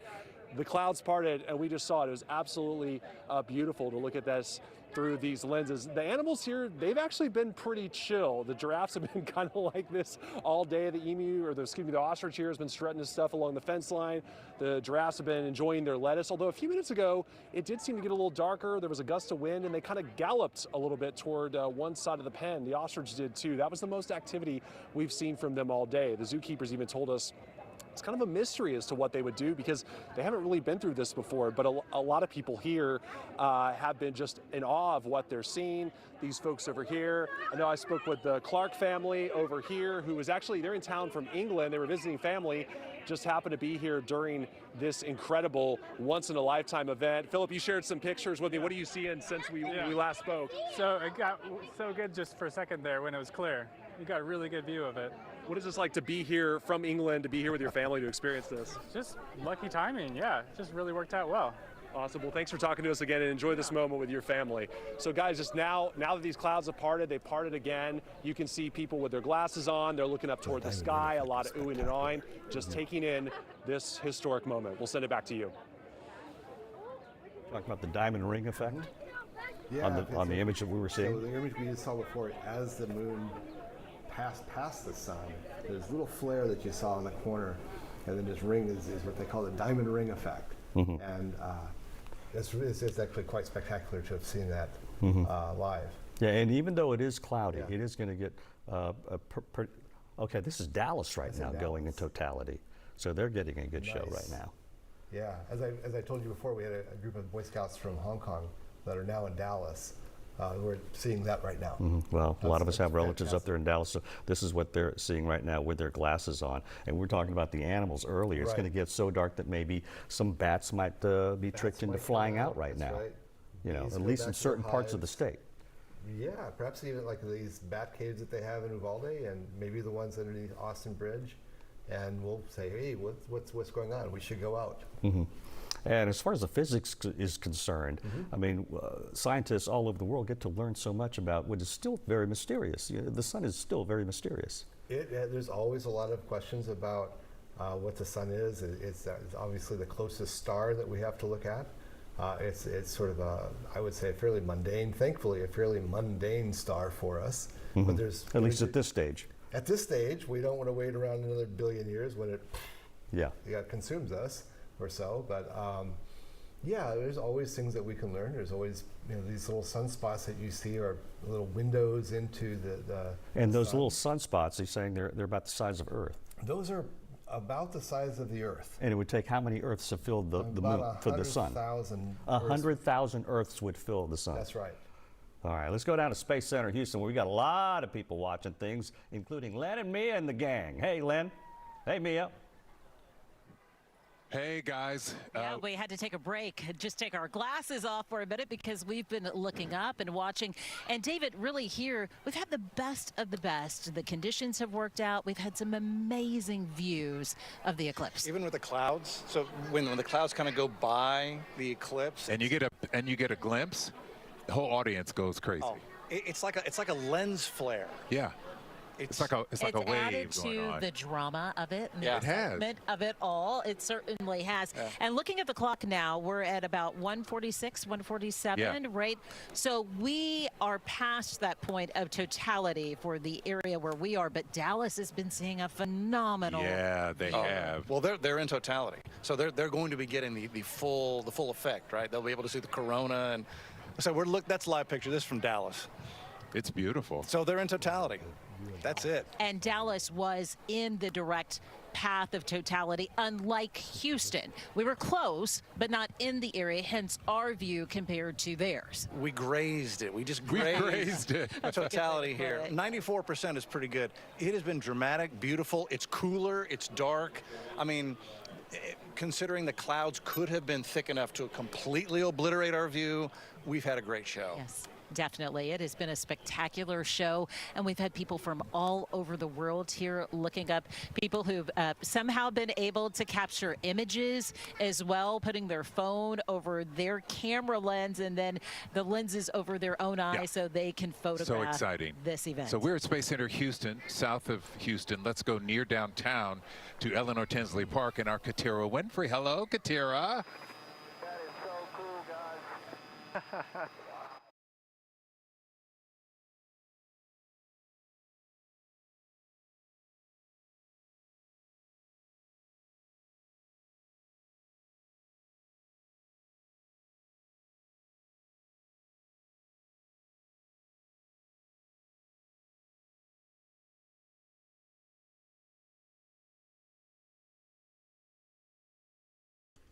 Looks like the clouds are clearing just a little bit. Okay. Well, John, what do you say? Is there a good time to talk to you, or are you still trying to get some shots? All right, so talk about what brought you out here. You take photos for fun, right? Right. And so talk a little bit how you got your camera all ready to try to get some shots today. Well, I mean, basically all you need is a pretty heavy-duty neutral density filter. That's it, a good camera, a long lens. Yeah. I could probably use a little bit longer of a lens, but let's get some cool shots. Has it been kind of cool being able to, what's it been like watching the sun come in and out of the clouds and watching the eclipse, at least bits and pieces? I mean, it's amazing. I mean, obviously we all hoped for a better day, but we're getting glimpses, so. Yeah. Have you gotten some good shots? Yeah, I'd say so. Okay, Yeah. so it wasn't a bust. Not a bust, definitely not. Awesome. Well, thank you so much. So many people were out here and hoping, just like so many others across Texas and everything, like they're just waiting to get a glimpse. And hey, we got our wish. So it's a little bit dark, but it looks like it's about to lighten up a bit. But hey, that's cool. Anyway, I'll send it back to you guys, Lynn and Mia over at Space Center Houston. Yes, not as many oohs and ahs in the past few minutes because we've really experienced the height of the magic, the eclipse magic that we were waiting to happen. Love the anticipation that was building, and then when we got to the near totality, it would come and go with the clouds. So it would be quiet, and then it would be ooh, and then quiet, then ooh. It's been so nice because, starting early this morning, even our conversation amongst ourselves, it was like, is this going to be a bust, right? And there was much talk, even on the national front, about the focus not being on Texas as much anymore. That was supposed to be a prime viewing area. Turned out pretty good, I have to say. Better than I expected. I mean, the clouds have definitely thickened up here in the last few minutes, but we've still had some wonderful glimpses of it. It's still unusually dark. It's weird to be this dark at this time of day. We're still at about 90% occluded right now, the sun, the eclipse, here in Houston, at Space Center Houston. And it's amazing. People have had a great time. We've met people from, Germany? Mexico. India. Brazil. England as well. People from Egypt. all over the world. And this has really been a hub for the eclipse. Starting last week, Space Center Houston even sharing with us the increased number of visitors that they've seen over the past week. And people flying into Houston coming to Space Center Houston first and then heading out to the paths of totality, like in Killeen, Texas, where Jason Miles is. Jason Miles, take it away in Killeen. How's it there? It was pretty spectacular, guys, and the clouds parted just in time for us to see that totality, that ring, if you will, when the moon completely covered the sun, or as much as we expected, at least here in Texas. Killeen, of course, in that path of totality. The crowd, like the clouds, breaking up a little bit right now, but wow, that was really spectacular. And you know, I'm not a real excitable guy, but it kind of transferred to me, all of this excitement. And when it got really dark here, people started yelling and screaming and cheering, being able to witness such a phenomenon here in their backyards. And not only their backyards, I've met several folks from the Houston area who are up here, made the trip to see the total eclipse, others from as far away as Florida, California, and I got word over the weekend, because we've been here since Saturday, that folks traveled to the Killeen area all the way from Germany and other European countries. So definitely worth the trip, they said, because although they were skeptical of the clouds and the forecast, things kind of parted and cleared up just in time for them to see the apex, if you will, of this event. This, of course, as I've mentioned, the campus of Central Texas College, they put on this Eclipse over Central Texas event, and it has been a success, I would say, despite, again, some skepticism coming into Monday. I'll send it now to Cheetah Craft, who I believe is in Bandera, Texas. How's it looking, Cheetah? Yes, Jason, I am in Bandera, Texas. We are at the Flying L Ranch. This is Professor Reif. So we were talking earlier, we had fantastic images of the partial. And then our clouds just built on in for the totality portion. But you were still, we were still able to see, really nice images, especially in the very beginning. Absolutely. And we also experienced it. Yes. It got dark and the wind picked up and people were putting on their jackets. And so it was still an experience, although it wasn't the whole thing. I know. We didn't get to see just that perfect moon in front of the sun. You're exactly right. But we did get it at the very beginning.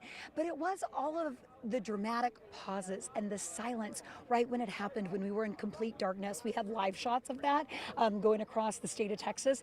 And just that, it's inspiring to just know how the universe is working, and we were all together to experience it. And you've done this is your 21st. And my 4th cloud out. Yeah. Oh. My last cloud out, I was in Antarctica, and I paid a lot more for that. So, so I've saved money. It's still such a special event, and I still think so much of the research that has been put into this, a lot of people will get fantastic images. Absolutely, and we have 35 telescopes in the KHOU project, and I know at least some of them were in the sunlight. So hopefully we'll get some good data out of it. I know, even though the clouds did build in, guys, right before totality, we had fantastic images right beforehand. But yeah, it was just the entire effect of everything, kind of like what everybody's saying. Really when you experience that in person, it's inspiring. And it makes you want to learn more and more. So I'm so thankful that I was here. Sherman, it's been sounding like a very fun, busy, lively crowd where you are. What's going on now? Oh my goodness, yeah, we are outside the museum, Houston Museum of Natural Science. We've had these glasses glued to our faces. Take a look around over here. Oh, folks have been stepping out of the museum, cheering, staring up with their protective eyewear towards the eclipse. A lot of excitement, really a fun time. This has been, well, very, very exciting. And as you know, people have traveled from around the world to come to Houston to see the eclipse, including this young man. I want to introduce you to, what's your name? Zale. And you are from? London. Well, welcome. And you are how old? 10 years old. And you came to Houston for what? To see the solar eclipse and my aunt. Okay. And did you see both of those people? Yes. And who is, or what is cooler, the eclipse or your aunt? The eclipse. Sorry, Auntie. We've had this running joke throughout the morning. So was it cool to see the eclipse? Yes. Why? Because it's just really cool. I just don't know why. Yeah. And the eclipse is when what happens? When the sun is covered by the moon. Yeah. That's it. And you know what? It's going to be another 20 plus years before the next one comes around for Texas. Will you come back then, do you think, in 2044? Yeah. Yeah, all right. Zale, thanks. Well, very nice to meet you, young man. Thank you so much for joining us. All right. So there you go. We have our international crew contingent from Britain right here visiting as well. Lots of folks very excited. And you can see there all our necks are going to be sore tomorrow morning because we've been craning up to take a look at what's going on in the sky. Guys?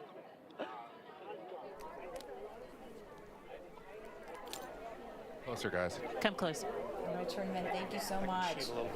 All right, welcome back to Space Center Houston as we wrap up our coverage. Oh, it's been really exciting. You guys have been enjoying this? It certainly has been special, even more special, having expert commentary to walk us through it all. Okay, we got to get your reviews. Former astronaut Tony Antonelli, Andy Shanner with the Lunar and Planetary Institute. How would we rate this eclipse? This getting to spend today with y'all and all the folks that came out to Space Center Houston, this was my #1 favorite eclipse. Awesome. All right, we can get with that review. Andy? I'd have to echo that.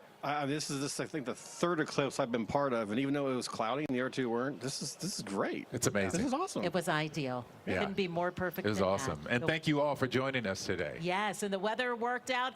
It's been a beauty, Ron and Breka. All right, thank you so much, guys. Eric Bittner from U of H, our physics professor who was giving us a little enlightenment on today's eclipse. They were asking the people out there, how would you rate this eclipse? Well, I think the supporting cast got in the way. The supporting cast? You're talking about the clouds. The clouds, Yes. absolutely. Yeah. There's nothing we could do about that. But still, we got something. We got something. We went outside just briefly. We caught that little glimpse. And everybody was, well, this is spectacular. Yeah, we went out outside the studio just a few minutes ago. We put on our glasses, and I mean, clouds were pretty thick for a while, but there was about 5 seconds. There was about 5 seconds. Yes. I got to see a little bit of a But what a eclipse. moment to have so many people just stop in the middle of their day to watch this together. That's I think exactly that right. that effect in being with everybody else is. Okay, this is Illinois right now that we're looking at. Okay, so they are almost there. So they are in the path of totality, right? So this will be, that's pretty incredible. I mean, there's 15 states in the path. Carbondale. Okay. And the very last state will be Maine. Aha. We'll get to see that. And my This is their collaborator, 4 minutes of Montreal. totality.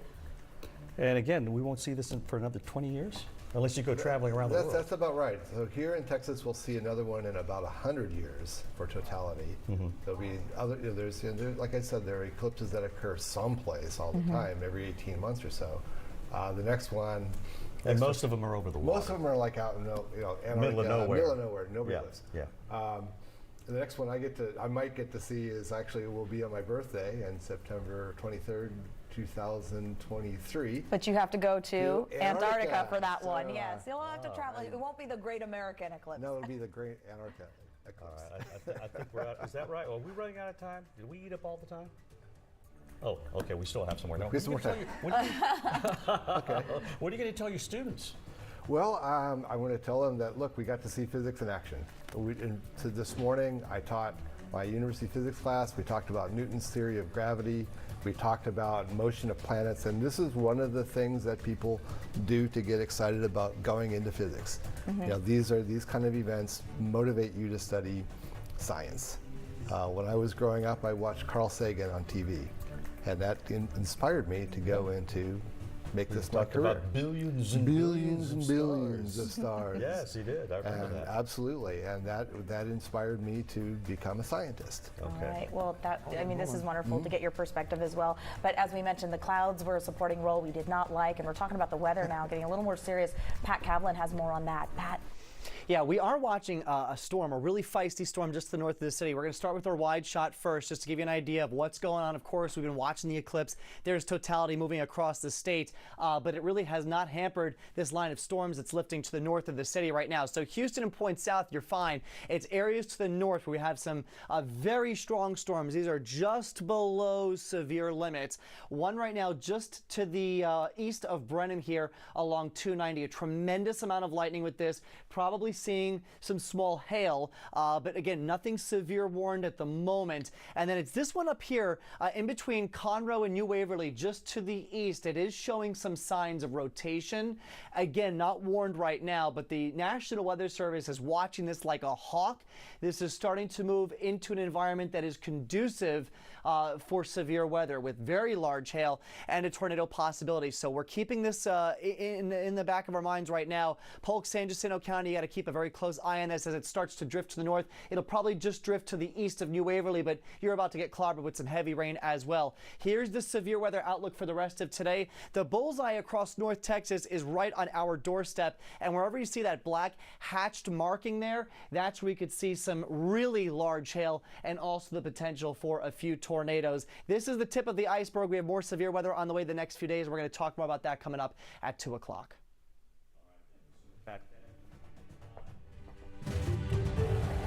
Right now, Carbondale, Illinois. We'll have a full wrap-up at 4 o'clock, and CBS will continue our coverage of the Great American Eclipse. Awesome.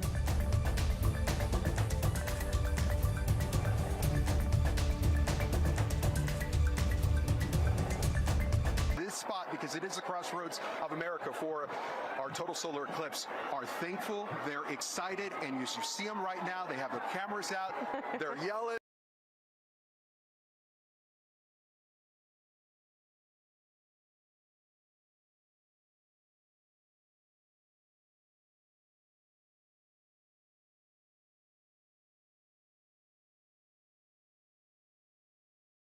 Sensation. And now, while we're in a stadium with thousands of people, we know that scientists are working to study the different animals and other things happening in the natural world right now, as we are in 4 minutes and 9 seconds of totality. You know, one thing also, Marie, that I've been thinking about is we are in a football stadium. We are in a place where, you know, during the fall and into parts of the winter, it's us versus them. There's always, we want to get them. But today we are Americans, we are humans, we are taking in this experience that is unlike anything I've ever seen. What you're looking at is the total solar eclipse, the outer layer of the sun, the corona. And as we've been talking to experts all day, it is a very active sun. So you see the flares, you see the kind of little streamers coming off the sun. It almost looks like it's not real. I know it does. It's an out-of-body experience for sure. What else makes Carbondale so special specifically in this year is in 2017, it had the longest time of totality, well into 2 minutes, which made it really special. That was the longest point for the entire path of totality. This year, it's not quite the longest, but it's still almost double that time, that 4 minutes and 9 seconds. So we're really getting to luxuriate in this experience of looking up at this total solar eclipse. In this community, for sure, lucky, thankful that they're able to get 2 in 7 years. We will not have, though, another total solar eclipse in southern Illinois, here in Carbondale, for at least 300 years. Our friends watching Chicago, they have to wait until the year 2099. Of course, as you've been hearing all day, there's a couple coming as we head towards 2044, 2045, but it's nothing like this, because it's not just the intersection of it going from Texas all the way to Maine, but it's also during a period where the sun is so active. So we are seeing things as humans, as spectators, that no one's really ever seen before, but also the scientists taking advantage to study it. Albert, you're the meteorologist, but I can't help but notice we had some real gusty winds as we led up to totality. Now we've got a slight breeze, but it seems calmer. It's calmer. It's also cooler. About an hour ago, when it was full sunshine, we were in the low 80s. We're now in the low 70s. So, yeah, it feels cool, and everyone is enjoying it. You just see folks with their phones out. They want to capture this moment, something that they want to have in their pocket, want to have on their computer for years and decades to come. Oh my gosh, and I'm glad I'm sharing it with you. This is an incredible experience. Likewise. The folks here at Southern Illinois University in Carbondale, it's a small community, around 25,000, so welcoming and so excited for the restaurants and the diners that we went to, just on fire, excited about what we're seeing right now. It's true. And talk about that excitement. I'm starting to see that light at the horizon get a little bit brighter as we near the end of our totality here in Carbondale. So our eclipse coverage will continue, but some of our CBS stations will be leaving us as totality moves north. And welcome back to this front row seat to majesty. There are more than 50,000 people here And look, you could hear a pin drop. Oh my gosh, you really It's could. amazing. We're with the Messerschmitt family, and how many eclipses have you seen? This is my 4th, his 5th, his 6th. And for the 3 of us, But I don't want to take off my glasses because what are we going to see? It hasn't got, what am I going to see before the total eclipse? The diamond ring is the final piece of light that will shine through, and it almost looks like an engagement ring on the side. What is that, Doctor? A diamond ring? What is it? It's the light coming through the craters in the moon. Yeah, so the moon has these amazing mountains that we see on the edge, and you'll see either the diamond ring or Bailey's beads, which are a series of bright rings or bright dots along the edge. Nice, wow. Wow. 50,000 people. Rare behind chance us. to see the mountains on the moon. This is so different from 2017, right? Because it's going to last longer. Yes. The corona is going to be brighter, right? Yes, yeah.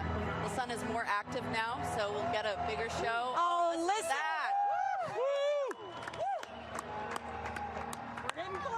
We're getting close. This Love is you guys. Oh, I've never been in a place where everyone's just looking up at the sky. It's Team Sun and Team Moon. We're all together. You were saying this is the moment that people Team Earth. need. Yes. How so? Bring us all together. Be in awe of the beauty of the earth and the beauty of the world. And the majesty. It is. Of the universe. Here we go. I mean, this is Here it. we We're go. almost there. The light around. You can do it, Moon. All right, let's go, let's go. The light around us. Yeah. How long will we see the diamond ring part? That Just phase? briefly. A flash. We'll see a second one at the end. When the shadow passes over, it'll be on the bottom. Spooky. It's coming. Oh, it's dark outside. Yeah, it's getting dark. We've now descended into darkness. It's real dark. Take a quick look outside. I am getting a chill right now. The wind is starting to blow. There's Venus. There's Venus over there. Here we go. Where's Venus? Waiting for it. I love the music. You'll know it, Laura, when you see it. Oh, wow. Here we go, here we go. Oh, the crowd is so excited. in the Can you moon hear everyone is gonna cheering? do it. Oh, we're getting closer. Wow. Oh, my God. Oh, my. Woo! Woo! There it goes. Whoa! Look at this. Diamond. There it is. There it is.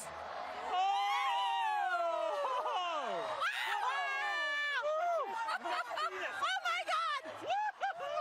That's Venus. That's Venus. Oh my God. Oh my God. That's Jupiter up there. That's Jupiter. Yep, Jupiter, Right. Venus. Oh my God. Oh, it's perfect. Like the corona is so bright. It's so dark out, but the corona is Oh, so it's bright. absolutely perfect. Stunning, stunning. Yeah. And those. Why is it that you can see all the planets better? Because it's dimmer. There's less light in the Listen, sky. you want the binoculars? No, I'm great. Thank you. Thank you so much. Good. This is so beautiful. That's Venus. Laura, look at the binoculars. You can see about 1 o'clock. There's called So you can prominences. see little Bailey's beads around. Oh, yes, we saw some of the prominences Yes. on some of the other eclipses. Yeah. Wow, wow, wow. Just look Wow. all the way around the horizon too. Lucian says those prominences are bigger than Earth. Yes, yes. Oh my goodness. Christine, look at the Also see binoculars. a little bit of color around the edge. It is Yes. so dark. That you see there is called the chromosphere, and it's Look a at part these of the kids. sun's outer layers that is actually pink. Look around. Wow. Oh, now it's almost radiating more. The light is coming off in a different kind of way. The TV doesn't do it justice. No, it does not. Can we see the comet? Is the comet visible or not? That's right. What's that comet called? She would be. What's that comet? It's 12P. Wait, can I see the binoculars?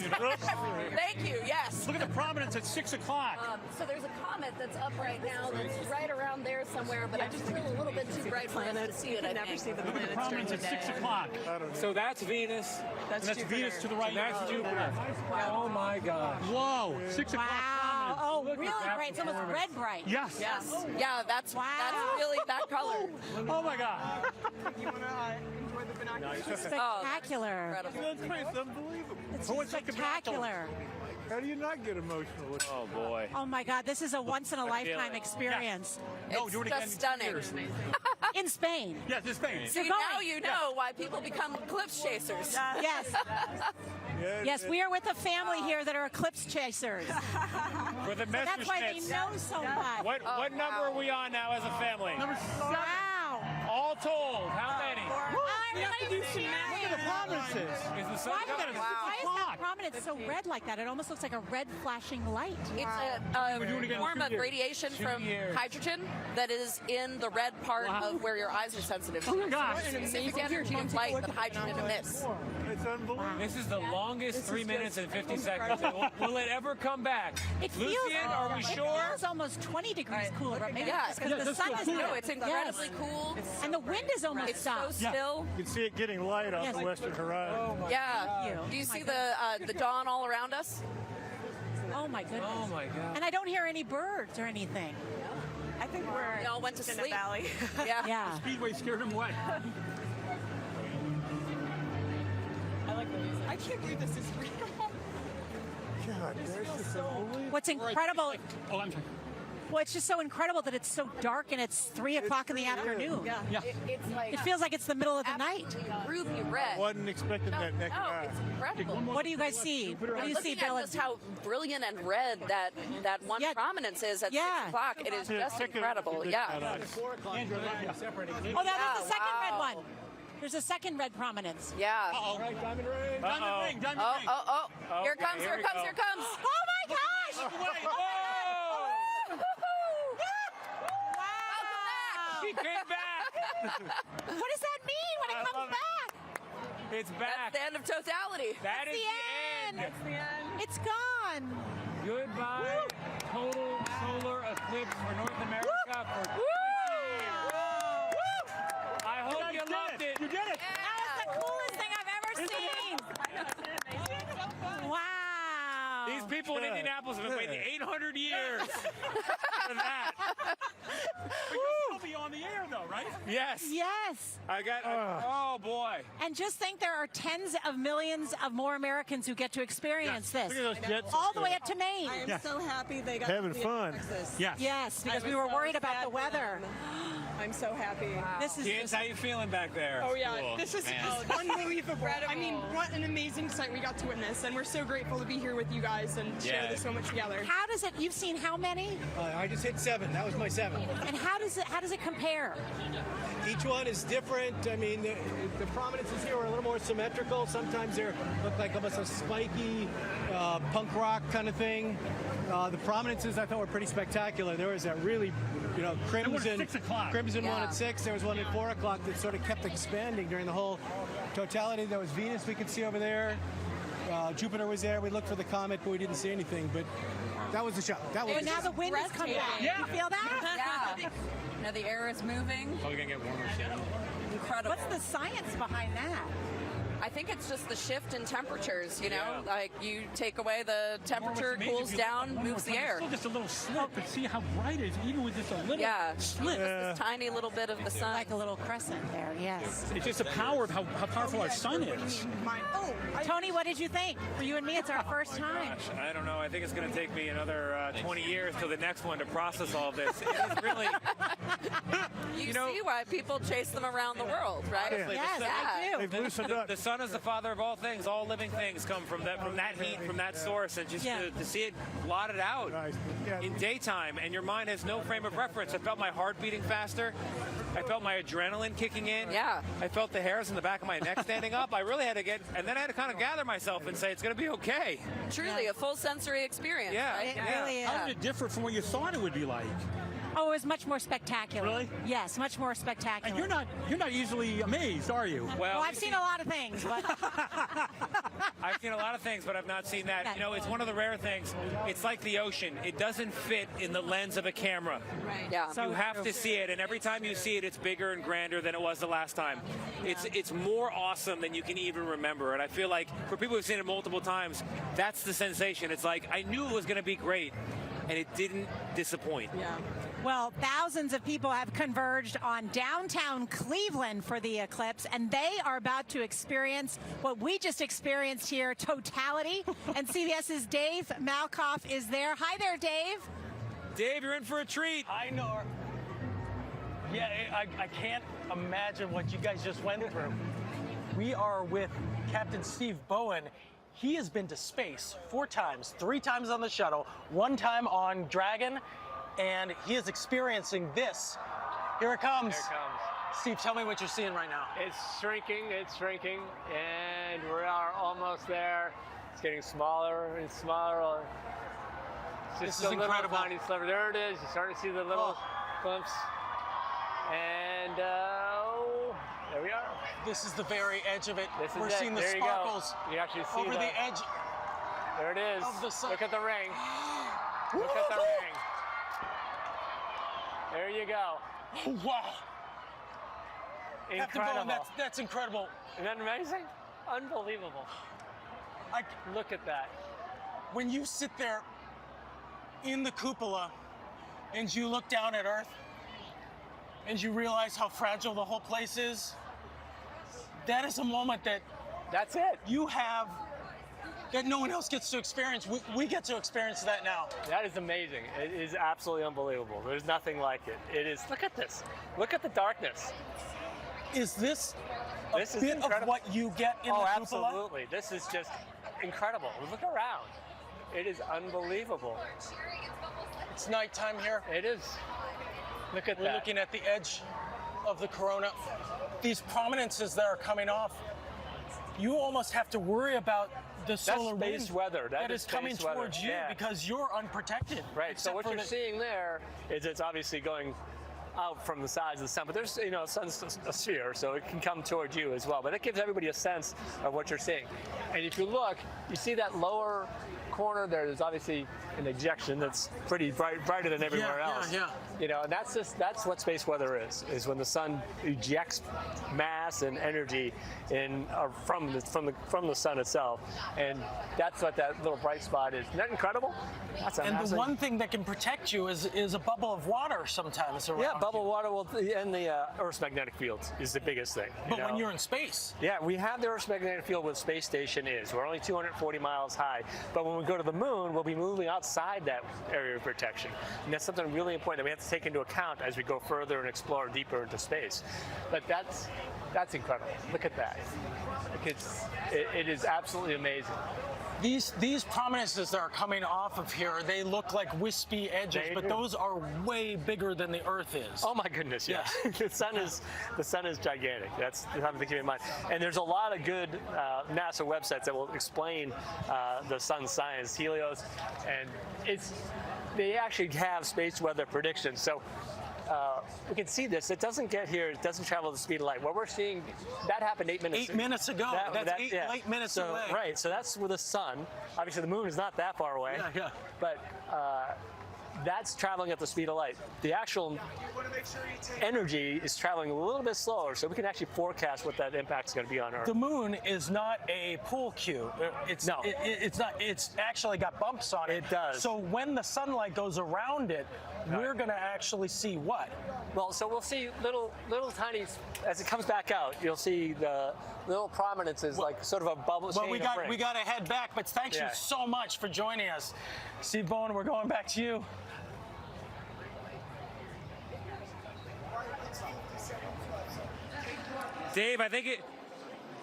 Dave, thank you very much. I love that detail about the time it takes the light from the sun to reach our eyes and be processed into a vision, and what a vision it is. I want to go now to Christine Johnson from our CBS New York station. She's covering the eclipse from another site of totality, Niagara Falls. It's what it's known for on most days, but today it's going to be different. Christine? We do see some breaks in the clouds, and the sun and the moon have been teasing us sporadically throughout this past hour. We have been able to see some of the eclipse, some of the moon blocking the sun at first contact, but right now, unfortunately, as we approach totality, it is very cloudy and we do not see the sun, but you know what? Still, you can still feel the air getting colder. Oh my goodness, it just got really, really dark here. Everyone is holding up their phones. Everyone is, you can hear the crowd. They're cheering. So it's like night, it's like dawn right now. What a strange feeling this is. And the crowd is reacting. is such a magical moment. You feel it in every sense, in every cell of your body, because it's like somebody turned the lights out. Let me bring in this family that we have here from Atlanta, Georgia. They traveled here all the way from Atlanta, Georgia, and this is actually Audrey's second eclipse. Audrey Seconal. Oh my gosh, you just experienced, we're in totality right now. Tell me what it's like to experience this with your kids. It's kind of overwhelming. We're with all the cloud cover, we don't really get to see what I had seen in 2017, which was this burning white ring in the sky. But it's still like, you can feel the awesomeness of nature. We can feel it, right? We can't see it, but we can feel it. You can feel it. What does it feel like to you? I just feel like the connection of the whole universe, sort of. Look behind us, Audrey. I mean, you can see the lights, you can see the breaks in the clouds, and the colors. Girls, what do you think of these colors in the sky? They're just so magical. Right? I mean, we're in the dark suddenly. How did that happen? I don't know. Is that the moon? I don't know either, but isn't it a great feeling? Yes. So, Dad, tell us, you guys traveled all the way up here. You weren't able to experience the first eclipse with your wife, but here you are today with your girls. Correct. This is bone chilling, like the feeling of like out of nowhere, it goes completely dark like this. It's amazing, and now you can see a little bit of a sliver of the sun, right? Oh my goodness! Look at that! Oh my gosh! You can see the rays. We can see the rays. You can look up. You don't need the glasses. Just look. This is amazing. Can we just turn off the lights, guys? Because I think it's blocking some of our view, but we can see the corona. There was a little tiny bit of a corona. Right? We got to see at least a second of it, and that was so worth it, wasn't it? Yes! Girls, the birds are all flying back to their nest. Oh my goodness, and the birds. They're so confused. The birds are flying every single direction you can think of right now. We can see them in the sky. The clouds and the mist from the Niagara Falls are they're a little pinkish, like a yellow pinkish right now. We were told that was going to happen because normally you could see on a sunny day, you could see a rainbow.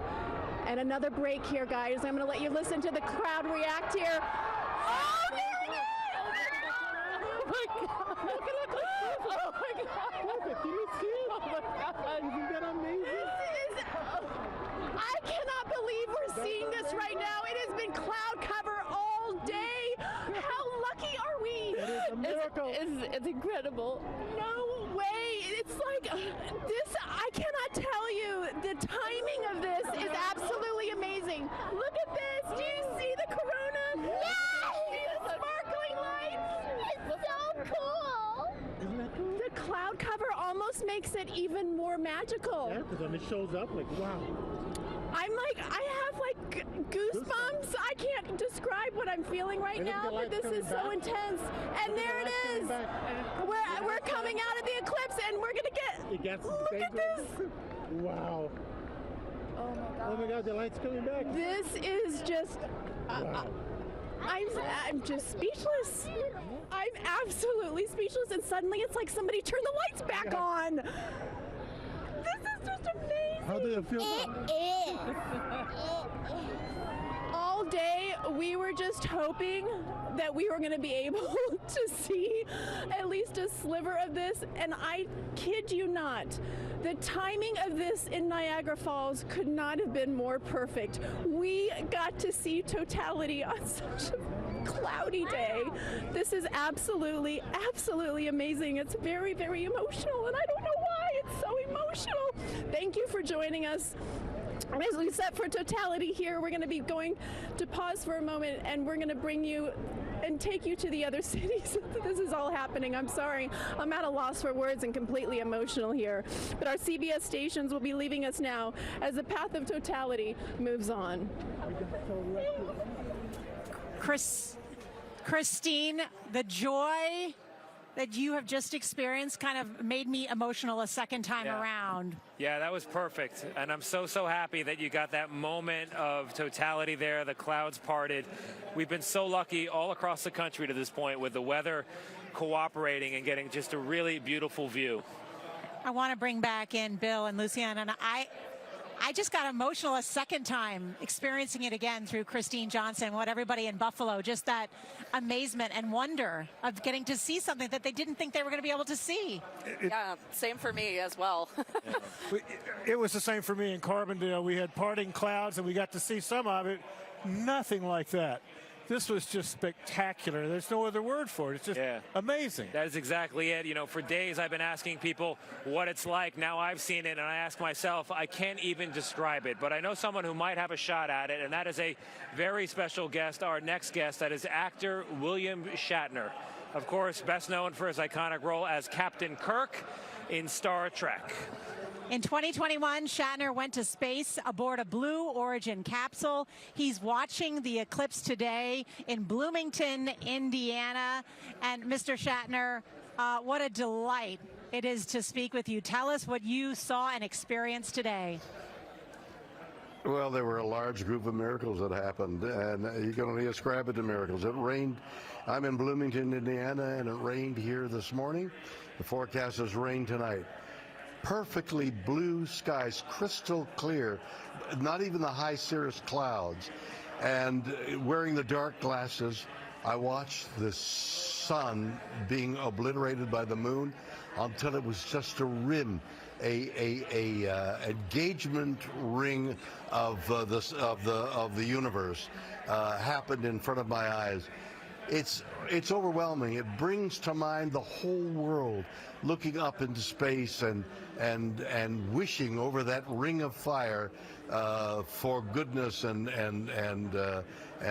success to our world, both the individual people and the fact that we will care for our world even more assiduously than we have been in the past.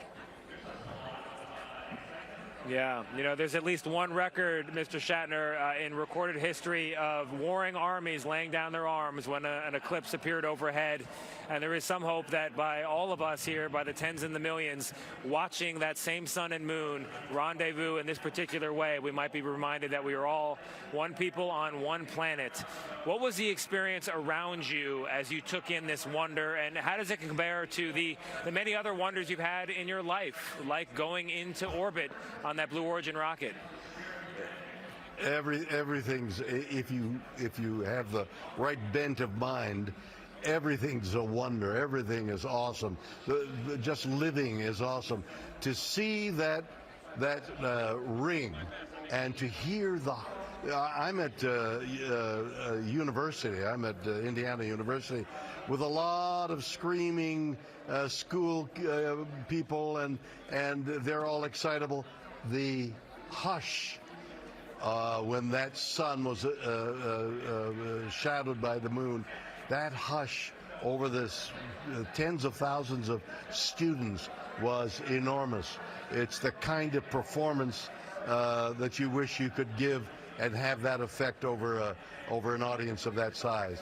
It was magical moment in time. It's something I will never forget. It becomes part of the mystery of the universe. Things are happening out there that we know very little about. We see through the Webb telescope the miracle of nature. This was a miracle of nature nearby. Mr. Shatner, thank you very much. That does put it into the proper context. To everybody who can hear my voice, I hope you saw that eclipse today, or at least part of it, because it was a beauty, and we have a long time to wait until the next one. In fact, the next total eclipse to touch a small part of the U.S. will not be until 2044 and 2045 for a widespread one. It's going to be some time. That does it for us, for all of us at CBS News. Thank you for watching, and our coverage will continue on CBS. Billy Joel, the 100th, live at Madison Square Garden in 6 days on CBS.